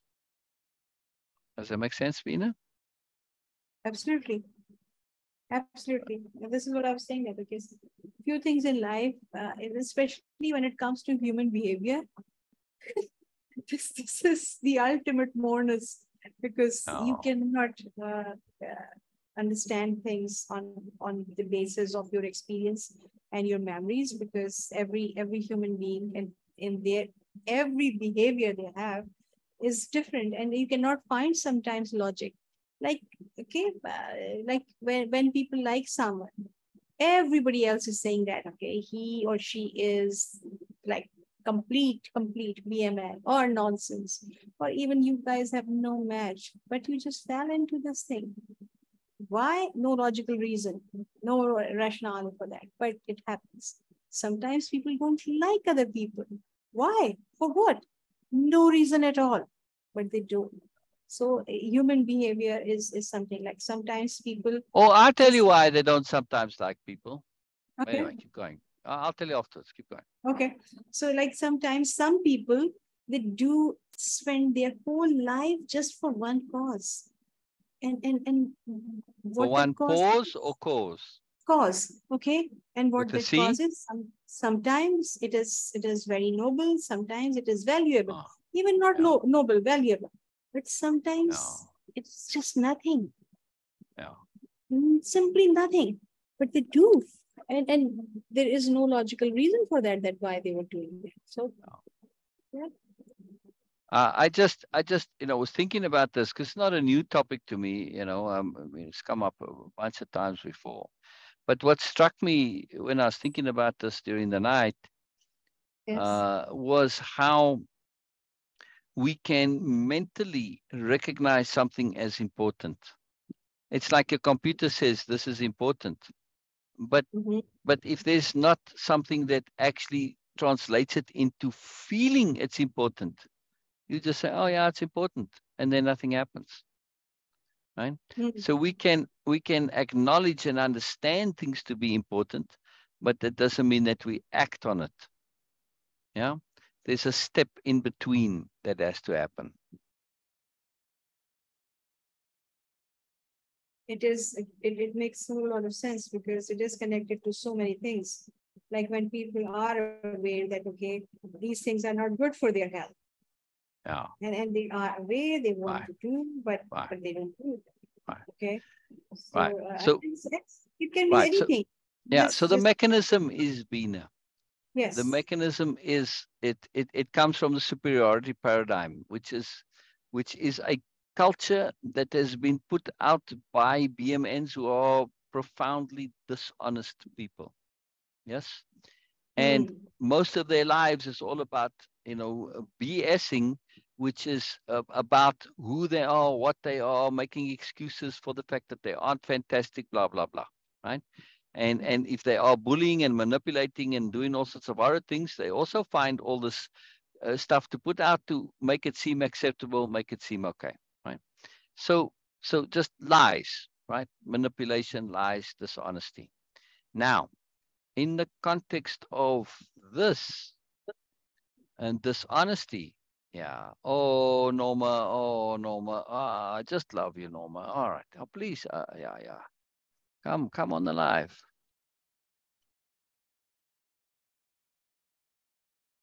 Let me just. She was probably out, I would imagine, to do things. So in this context, right, Beena, of lies. Yes. Now let's look Yes. at the lie when it comes to importance. Yes. So even to themselves, they know there's things that they need to do. Basically, have integrity, acknowledge stuff, be honest, etc. Right? But they absolutely don't want to do this, because then their whole bubble and all the things that they've been pushing and all this, it just pops and collapses. Yeah. So now they have to come up with a very creative and clever way to deal with this. So they have this internal lie, which says, "Oh, it's important. Yes, I recognize it's important." And the lie is that internally they've set the association, the connectivity, that recognizing that it is important is enough, right? I've done my duty. I've recognized it to be important. Okay, I'm okay now. I can chill. I can relax. I'm good. I'm a good person. I'm sensible. I'm whatever. Yeah. You see, they can check that Hmm. box to say, Hmm. okay, I've done what I'm supposed to do. See, I've acknowledged it to be important. It's like an internal game that they play with themselves, right? It's BS, of course, because in this acknowledging it's important, they check all the boxes of responsibility. But the one box that is the most important box, the box of application, the box of doing, that hasn't been checked. See? And that's the box that they wish to avoid checking, because that's when things get exposed. Yes. And all of their BS and lies and nonsense gets exposed. So, so they can fool themselves with feeling responsible and sensible, and internally, well, you know, I am. See, I'm a good person. I'm doing the right thing. Look, it's important. I acknowledge it's important. I should do this. Yes, and the saying of it is in their minds enough. Like you said, you saw the difference between saying things and doing things. Yeah. Yeah. Okay, you Yes. had it reversed, but that's the logic here. See, they say it, and in that saying, it's the saying is the doing. They've made the saying the doing. Yeah, which is a very It simple way to does cheat make on all sense, this. Syl, because when you were saying that Oh, it makes a when lot of sense. I understand it totally. It's totally oh you yeah, complete. yes, I'm just saying for myself. You Oh, shared I it see. many times. I'm just Yeah, saying it for yeah. myself that it does Sorry. make a lot of sense because many times you shared with me that sometimes when I'm just okay too excited with this idea, like writing or something, Yeah, and you say instead of just telling me, Beena, just write it. Don't tell exactly. me because that energy will Exactly. go away. Actually, it might not be energy. It's just like okay, my intent will be fulfilled. That okay, I have done my part. Exactly. Exactly. Exactly. In saying it, your intent to communicate is fulfilled. Yes. In thinking that it's important, the intent to acknowledge the importance is fulfilled. Yes. But you know, you just acknowledging the importance, this is what I'm saying. This is the BS. This is the lie. Yes. Acknowledging the importance, that's not enough. You have to act on it. Absolutely. Yes. And you know what? This happens in a very sad and serious way, because that becomes a mindset, a habit. And somebody Huh. sitting watching TV and they smell smoke. Oh, the ice is probably on fire. Oh, all right. What? I back. Yeah, yeah. Well, I don't see any flames, so but I've acknowledged the importance of it, and they just because they don't want to believe that the house is actually on fire, right? So, but they've done the due diligence. They've basically done what's the right and important thing to do, which is acknowledge that the house is potentially on fire, right? So I don't have to go and check. And of course, you know, when the flames come and bite them, then now it's too late. Now you're caught up in a burning house. And, you know, people die for these things. It's quite amazing. Right? Or get severely injured, which is how we know that they were doing it, you know, and that mindset. So, Oh. well, you know, I didn't take it seriously until it was too late. This you'll hear in people who are dealing with calamities and danger. Yeah, I didn't act until it was too late. I didn't want to acknowledge it was real until it was too late. They realize this afterwards. And you can interview people and you'll see this. It's the most But amazing thing. this is very interesting because the moment you said that I can how, but because for me it was like it is impossible. Oh, But again, the second realization was that see, this is the matter of priority for me. So oh, even my mind like, okay, no, this is impossible. There is no other way but to react. And this exactly. is even for me, that might not be that Oh, priority of learning and growing. Like, okay, there is no other way I oh. can do this. If that would be, I might be like, okay, not be not aspirant, but at least I would be in the category of people who are doing good as an impeccable person. So it's like, okay, it's a Or matter of somebody priority. trying to be impeccable, whether you actually are Yes. not in your mind, you don't know, but you're trying. Right? So this is what I'm saying, that okay, at least I would be there Yeah. if if if learning and growing would be that priority in my life. Yeah. Like, there is no other way, like even not a Yeah. thought. Yeah. Okay, I do And have kind of, but yeah. not 100%. Yeah. Right. And look at our ego comes into it. So why don't you get up and look to see if it's a smoke? Ah, well, it's just a neighbor burning leaves. If I get up and rouse myself to go and investigate the potential danger and it turns not to be so, well, then I've been wrong. Then I was wrong. This is now in the superiority paradigm logic thinking, right?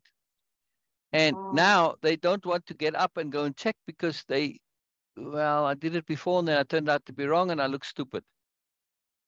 And so they don't go and check. And of course, then the house catches on fire and burns and they lose the house. Why? Because they didn't want to get up and go and look because they did it before and it turned out to be nothing and look stupid. Their whole lives revolve around you have to always be right every single time. You can never be oh, wrong, right? So, yeah, so because you it's live in this clear. impossible reality. It's unbelievable. And of course, when they are, then it's this excuse and that excuse and the biggest load of BS. Just change the system. People say, okay, so I was wrong. So what? You're the one who's making it into a big deal. Like me, if I get up and say, oh, good, it was just a neighbor. I don't feel stupid for going it. I feel thankful that it wasn't the house on fire. And I'm happy that I checked. Change your system. It's a ridiculous system that you're living in. It doesn't bring you any value whatsoever. You can't have any opinions, really, because you're risking being wrong. It's a horrible life. You can't experiment. You can't explore. Basically, just have to Uh, stay closed in your bubble. You have yes. to conserve. You have to conserve, which is where conservative come from. You have to conserve the status quo.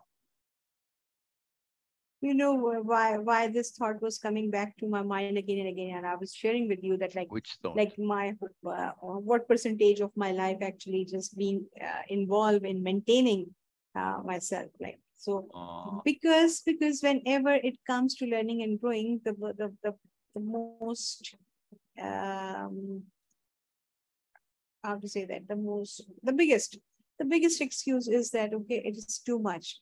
Oh, then what, of course, when it is going to end? Of course, never. It's a process, right? And then that is the excuse that okay, I don't have time for all this, I don't have energy for this, and what's the point to do this, because you have to keep doing. But if yes, people sometimes give example of okay, will you stop breathing because it's too much and it's a continuous thing you're doing? No, but they say, oh, it's an automatic thing. yeah. But even other than breathing, there are so many. Almost everything is directly or indirectly connected to maintaining things, but we Mm, don't pay attention to them because we do get joy out of it, like shopping. Why we do mm, shop? Because we want to maintain something. Of course, first image, second our comfort, third our happiness, fourth our needs. So mm, it's all about maintaining all these things. But we, because it is on priority, so we do associate, we actually associate our joy with this. We connect that, the feeling of joy with that shopping. Otherwise, shopping is actually, you are giving up your energy, your money. It's an energy you are giving away. But because mm. we connected it and associated with joy and happiness and fun, now even that goal is becoming like, wow, it's a fun thing because I'm doing shopping. But we don't do that with awareness and learning and growing. We never, ever, including myself, we never, ever connect that fun with awareness and And learning and yet it growing. is connected. And yet it is. Okay, for me now it is connected. Before it was like, okay, Yeah. yes, it is exciting. It was always exciting for me. I don't know Yeah. why, but it was exciting.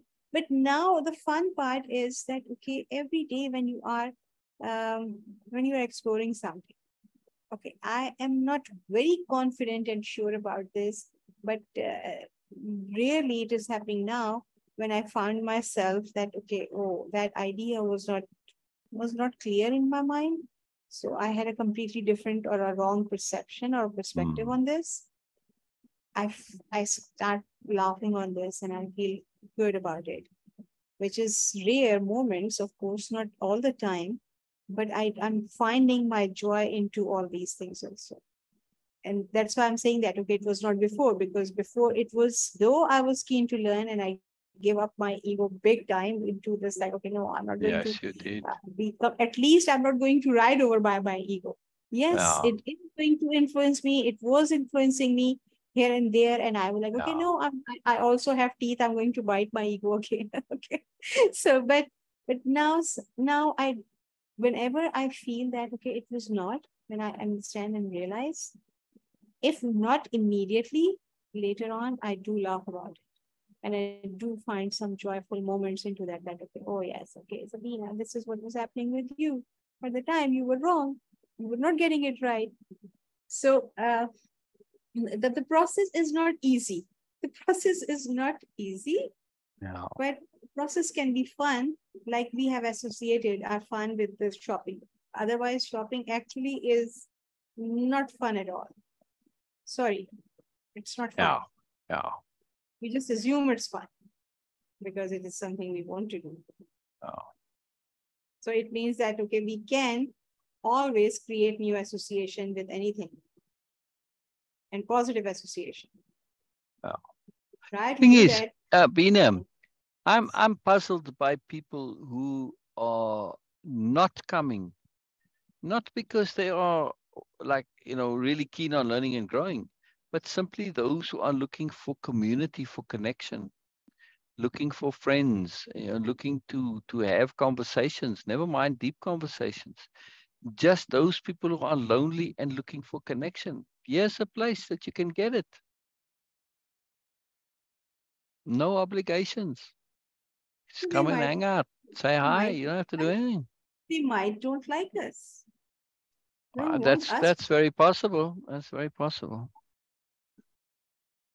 I don't want to be So why friends don't with you us. even come and try? Yes. So we have been rejected even before. Yeah, I don't mind being rejected. I have no concern with that at all. It's a total non-issue. You don't That's have why to I'm like saying me. that. Okay, we But have been but rejected even it's before. not only me that's here, Beena. It's not only just me and you. I There's know, others. I know, of Thing is, course. thing is, if you're lonely and you ride up, it's like, can you really be picky? They are. You see my point? Yes. I find this fascinating. Yeah. This is what I did. Someone who's been alone for 2 years, isolated in their room and attempting suicide, and of course they need to take the relatives need to take care of them. Hmm. I reached out. I indirectly, but I sent a very clear, open message that I just want to be friend with, because this is something I'm looking for. So please, whenever you want to, please do connect. No Hmm. response, nothing. And the person who was passing on the message, they said that, okay, I actually delivered your message. And with the recommendation also that, okay, yes, she's a nice person and all that, but no response. That person who was struggling with not being alone was a struggle, but loneliness, Yeah. severe loneliness was causing depression and all these things. And Yeah.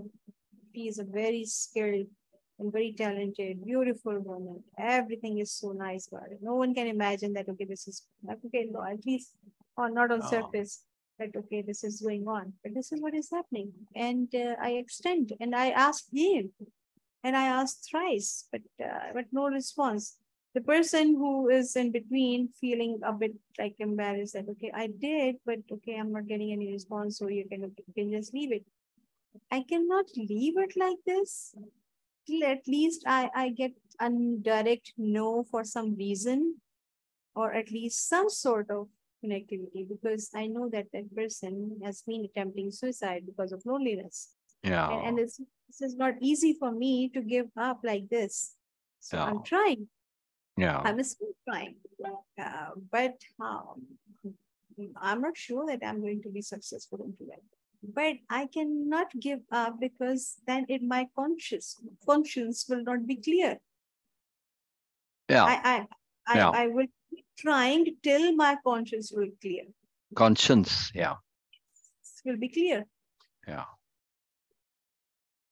It has to be. There's no other way. You can't leave it alone.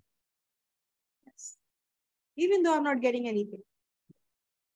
And It after that, doesn't of course, matter. You can't let it be just because it's not about whether you succeed or not succeed. It's got nothing to yes, do I with it. will keep trying and asking again and again. Like, Well, okay, what is happening there? Because I don't want to feel regretful, God forbid, if something happened. After that, oh, what if I would do something? Okay, oh, exactly. what if at that time I would be more this and that. This is what I don't impeccability is all about. You don't I don't want to want to ever live be in a like this. situation where you can have regrets. Yes, I don't want to live like this. It's not Yeah, about them. It's not about me again. always. I cannot be in that miserable situation where Yeah, I will feel regret yeah, and nothing else I could do. So, I want to do whatever I can right now, and I'm doing. So my conscience will be clear. That's the only yeah, criteria right now. yeah, yeah. It's the only one that matters. Exactly. So Only one that matters. life, and of course, we need to give other people's Uh, freedom to choose for themselves. yeah, yeah. I think there's other reasons involved, Beena. Okay. That Yes, first. it goes to our bigger theme here, right? Uh, one moment. Oh, come on now. Two major big themes. One is about the impossible and the possible. Yeah.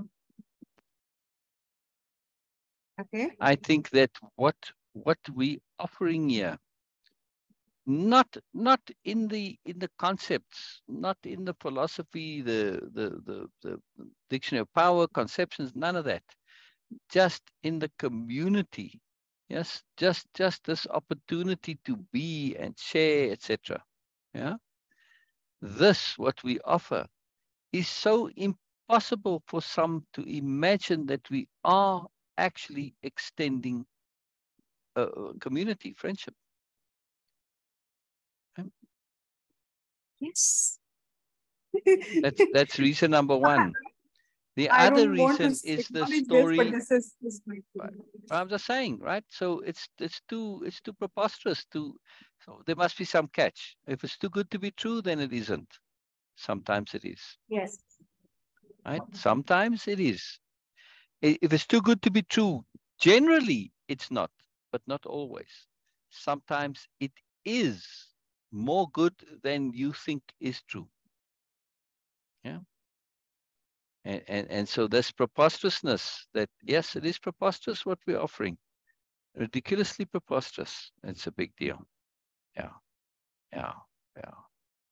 Yes. Yes. Yeah.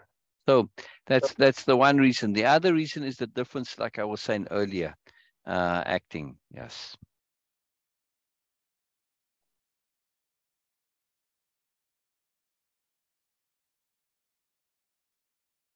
One moment.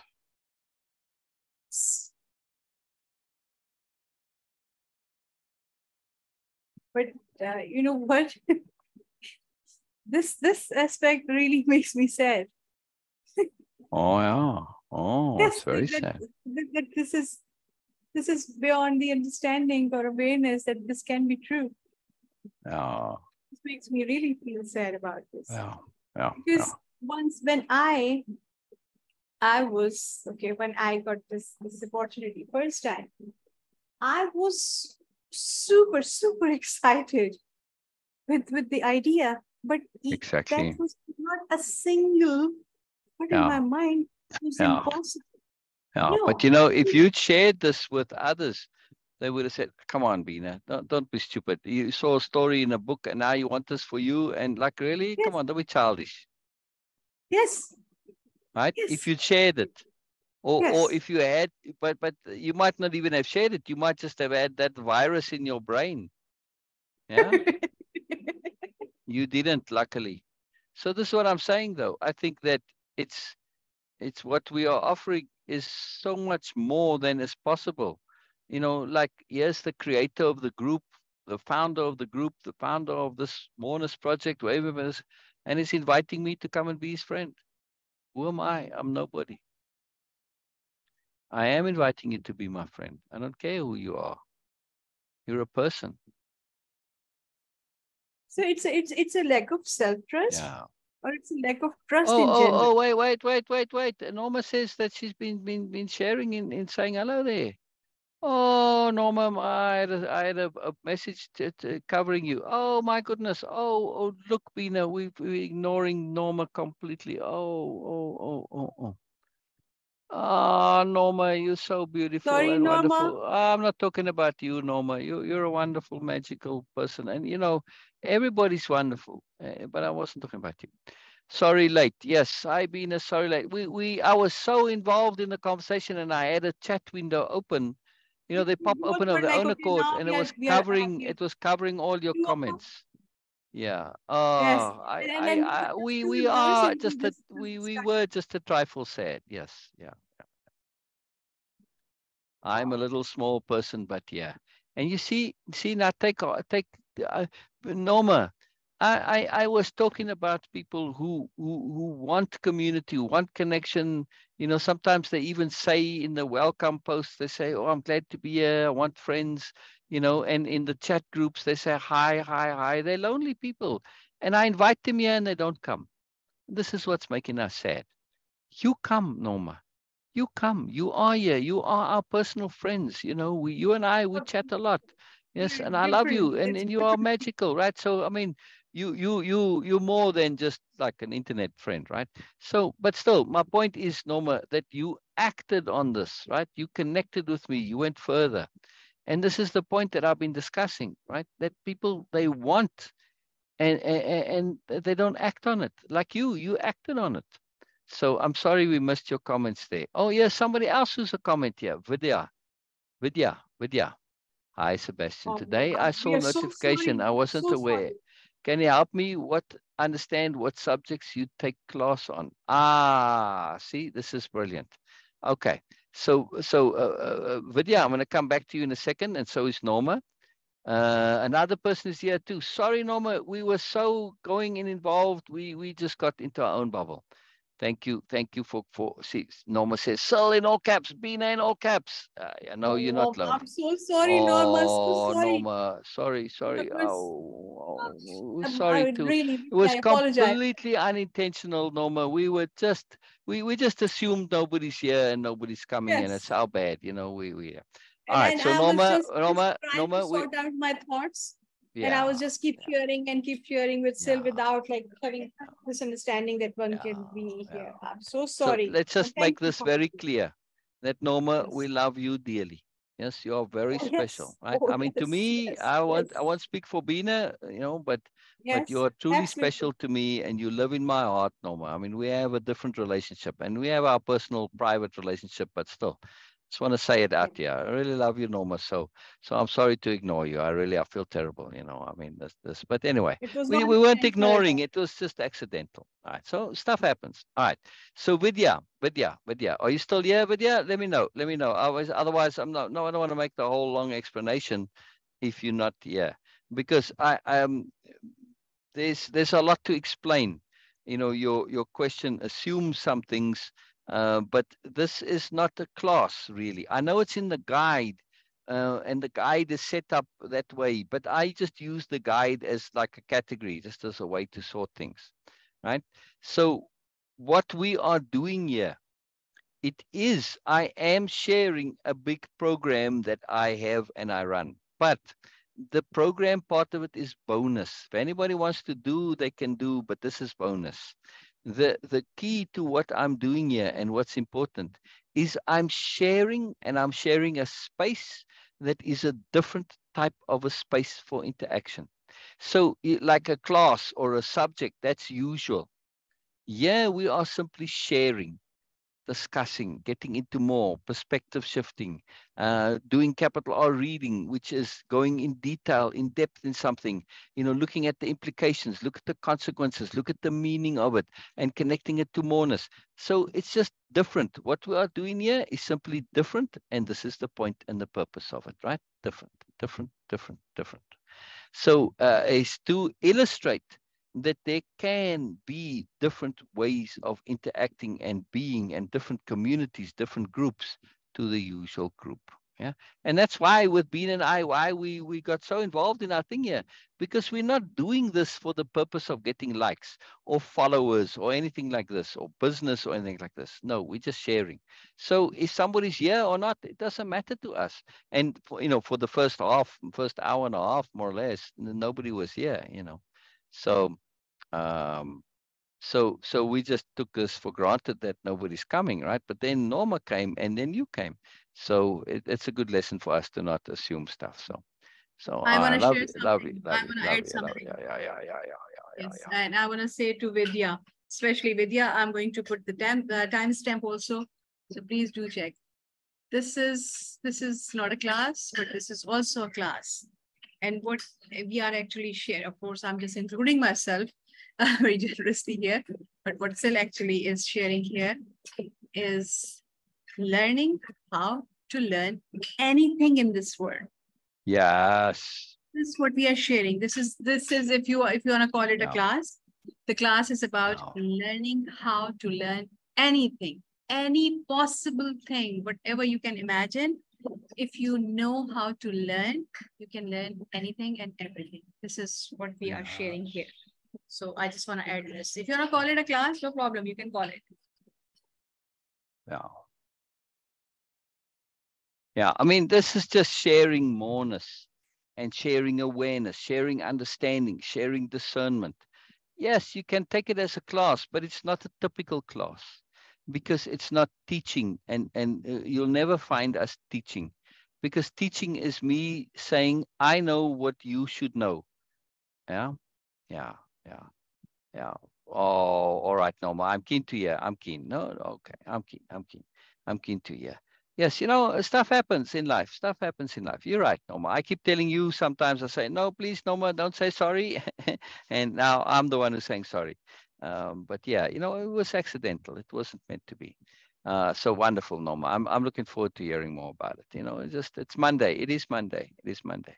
But in what we are doing here, we learn via discernment, we learn via sharing, we learn via perspective shifting, and via analyzing and looking at things from multiple angles. And then we say, okay, and this is it. It's the sharing of awareness. And when you share awareness, you learn, right? It's a magical process, because this is the learning of understanding, not the learning of memory.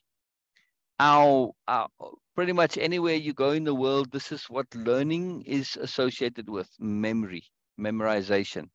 That's not real learning. That's memorization. Your computer remembers everything. It's all stored on a hard drive. But does your computer really learn? No. Sometimes you get upgrades and updates that would be the equivalent, right? So when your operating system or the program gets an update, an upgrade, that's the equivalent of learning. But, in order to do that for ourselves, we have to really know what's going on before we change our system. We have to fully, fully know it and understand it. Like anybody who works with computers will tell you, don't go messing with your operating system if you don't know what you're doing. Absolutely not. Out of the question, right? Because then you can really make it not work. Yeah. So you have to know what you're doing. And this is what we're doing here. We are making sure we know what we're doing when it comes to our personal operating systems, updating ourselves. Yes, Beena? Yes. Yes. Oh, Norma, I just so love you, you know. And you want to know why? You see, look how forgiving and how pure Norma's heart is. You're such a beautiful person, Norma. Really, you know, you wonder why I love you. It's not very hard to love you, you know, Norma. It's very easy, actually. It's a joy. It's a joy. You're a beautiful, wonderful person, Norma.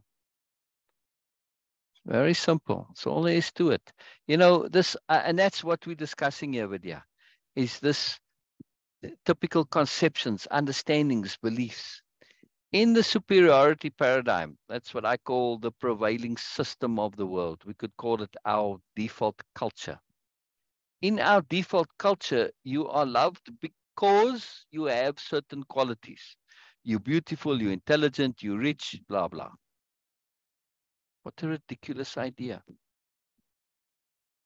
This comes from the culture, and the people who put this out, who make these rules in the culture, are insecure narcissists, bullies, and manipulators and BSs. So we're getting their logic, right? And that's terrible logic. That's how they think, right? They want people to like them because, look, I'm powerful.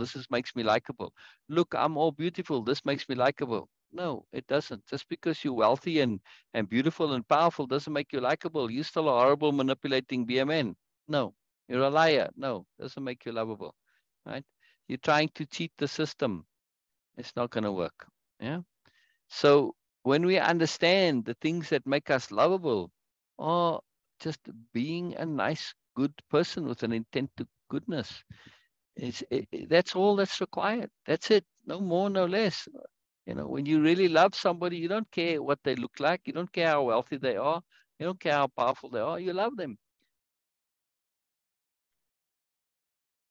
If we loved because of those reasons, nobody would ever love a baby. Babies aren't particularly beautiful. Sorry, I know people say, "Oh, so beautiful." No, all babies are ugly. Oh, pretty much most of them, right? They just come out of the faces are all scrunched up, and anyway, that's just me. But none of my point is, all right, you know, they're not necessarily beautiful in the usual sense, right? But we see the goodness, we see the purity, we see the innocence, and this we love. Yeah. So people are the same way. You know, some people like Norma, they keep that beauty, that innocence, that purity, right? It's always there. Yeah. Beena has it too. So how can I not love that, Norma? How can I not love that? Yeah. I see that. See, now I have different eyes. I've trained my eyes to be different. I've trained my eyes to see that purity, that innocence, that beauty, that earnestness, that desire to learn, to grow, the desire to do good. Right? I see that in people. I train my eyes to see it, to see past the superficial stuff. Yeah, yeah, people can be insecure sometimes, and you know, they can be caught up in habits and shoulds, and they think they should be this way, they should that. I can see past that. Huh? So I see the real you, which is beautiful. It's a pure, wonderful, beautiful you. Very simple. Very simple. Yes, Beena? Makes sense? Absolutely. Absolutely makes sense. Yes. Now, And Beena and just Norma, want to, before you say more, I just want to know from Norma too. Norma, okay. does what I say make sense? Does it connect? Does it resonate? Norma says she's greedy for my love. Brilliant. Absolutely, Norma. I'm greedy for yours too, and Venus, and just, you know, I am greedy in this too, Norma. It is an appropriate greediness. Yes. It's a very appropriate greediness. Brilliant. Brilliant. See, look at that honesty there. How can I not love that? Honesty. It's such a beautiful thing. Such a beautiful thing. Right, Norma? Beena, what were you gonna say? Yes, I was just saying that, okay, Norma and Vidya, again, I apologize for that because I was not being, my Zoom suddenly decided to uninstall and then I came late and I Yeah, completely forget about it because I saw that, okay, there's no one. So yeah, I just yeah. took this opportunity to sort out my thoughts and share things like, okay, because what happens that, okay, still it happens with me whenever I get some new understanding or a new perspective, it always Oh, comes out like very shabby. not so sorted, not so organized. So I need to have this courage to share that shabby perspective first, which might not make sense. Then of course I keep trying, keep focusing on that, and then I become able to at least articulate Mm. it. So this is how, and it says I just took this opportunity and I was practicing that. That was the reason we get so immersed into that. And then of course we Yeah. completely just forget that. Okay, that Yeah. Well, maybe some good friends yeah. will be there. So you Yeah. guys will Yeah. thank you Yeah. so much. So And I and can I share. had the chat open, but Oh, I didn't a have. message came and it covered it. They pop up over, and but again, it's we were so immersed in our conversation because this is what Beena and I do every day. We just happen to be doing it live now, but we have these conversations every day. It's a magical thing, it's a deep joy, to have this kind of a conversation because you continually learn and it builds on itself and it grows. And what we were talking about was a very, very, very serious point, right? It's the point above, and it's also the point of where we are at in the story. It is the difference between Camillus and Ursula. Yes. And why Ursula says, I want to be an aspirant. And Camellia says, I admire you for this. I wish I could do the same. He's even aware of, of the fact that he wants to, would like to, but cannot. He's aware that he's stuck inside himself. And Ursula could easily have been. And the difference is so tiny, but it's also so profound. Right? So we're going to hear next Sunday, we're going to hear Ursula's explanation. It's a very big deal. It's a very big deal. Because if we can do what Ursula does, we can then take these opportunities which are not rare and act on them. This is where I started the thing, to say I see people reaching out. Norma, I was talking about you. I was talking about people in the other groups, in the chats. They'll even say themselves, I'm lonely. I want friends. And yet they don't, when the offer is made, they're saying, I want friends. And then somebody says, okay. And then nothing. Yeah. So we were looking at all the different reasons. And yes, it's very sad because they don't have that thing inside them that you have, that Beena has also, that Ursula has, that thing that says, let me act on this. You acted on it, Norma. You reached out to me, you started chatting and connecting to me, and look now, we chat every day. We have a very deep, profound friendship and relationship. But you acted, Norma. That's very special, Norma. Very, very, very special. It's rare. It's rare. Yes, this coming Sunday, we'll read the second part. In the week now, we're going to go over part 1. We're going to go over this comment, that the discussion on the comment, but the discussion between Camillus and Biella on Ursula's comment, where she says, it's humbling to realize that even though you've had the right of it all your life, there's a more right out there. Right? So this is a very deep comment. Yeah. Yes, I know, I know, Norma, but that's how life is. At some point, we wake up and we realize we were living as an animal. There's no other way to say it. We had the same logic, the same system. We were jockeying for hierarchy and position. We were no different to the jackals, the hyenas, the lions, whatever. Right? They're all in this hierarchy, jockeying and bullying and pushing those below them down, sucking up to those above them, doing horrible things to get more. Yeah. So then we wake up one day and we say, there's got to be a better way. Yeah. And that's it. You see, you did. You recognized that and you shifted, you changed, and you're still making an effort to change, And this is incredibly admirable, Norma. Incredibly admirable.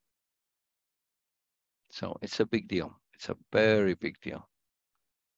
Wow. So it's a huge thing. Huge thing. Yeah.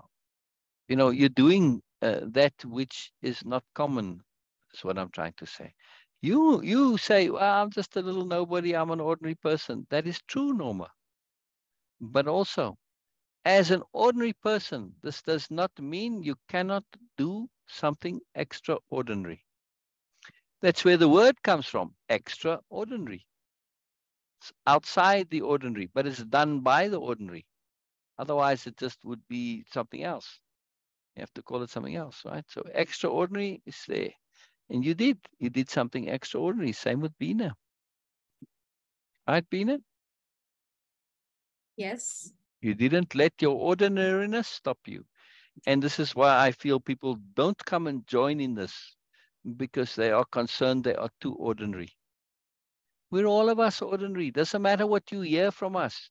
We've just trained our brains a bit, right, Beena, to discuss this way. Anybody can do it. It just takes a little bit of work. Just stick with it. Just hang in there a little bit.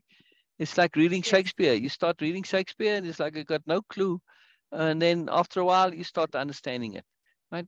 You just got to stick with it a little bit. You just got to make that effort, right? Just hang in there. Just hang in there, really. What we're saying is not any dark magic, deep, complicated stuff. No, it just have to let it come at you. It's like learning a new language. In the beginning, you don't know what's going on, and you just stick with it, and eventually you do. Yeah, it's very simple. Very simple. Very, very simple. So I'm just thrilled that you're here, Norma, and you being here and you coming, always a big deal. And Vidya, this is huge. This is huge. I think Vidya may have come and left because we didn't respond, right? So I'm sorry, Vidya.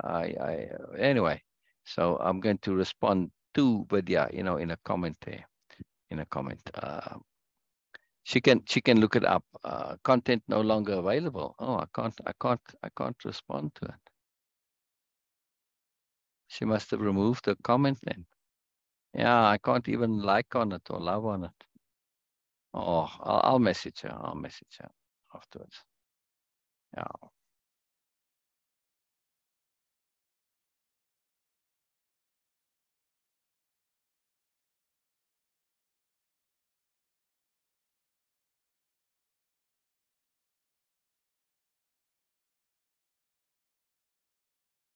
Beena, what you thinking?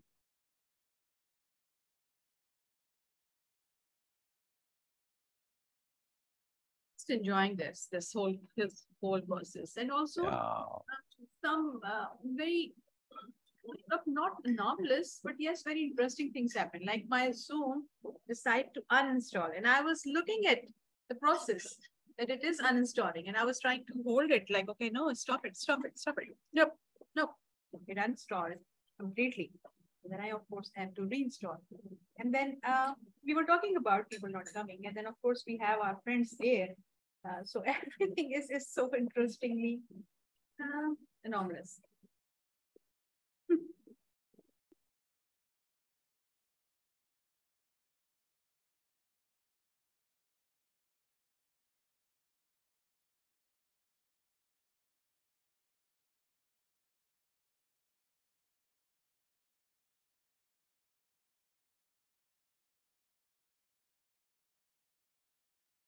Anyway, we have now time, and Yes. Yes. we have been discussing. If you guys get a chance to hear us, or maybe we were just too immersed into that we were not paying attention that we are actually projecting our voice to be actually on my mic also. But whatever it is, we are going to be here tomorrow again at the same time at 10. And Syl is going to share the capital reading of this new chapter again. So hope to see you guys again tomorrow, and hope to see more people. Yes. Yes. tomorrow. Yes. And Yes. we will have fun again. Yeah. So please Yeah. join if you Yeah. want to Oh, have some fun. yeah. Please Yeah. join. Yeah.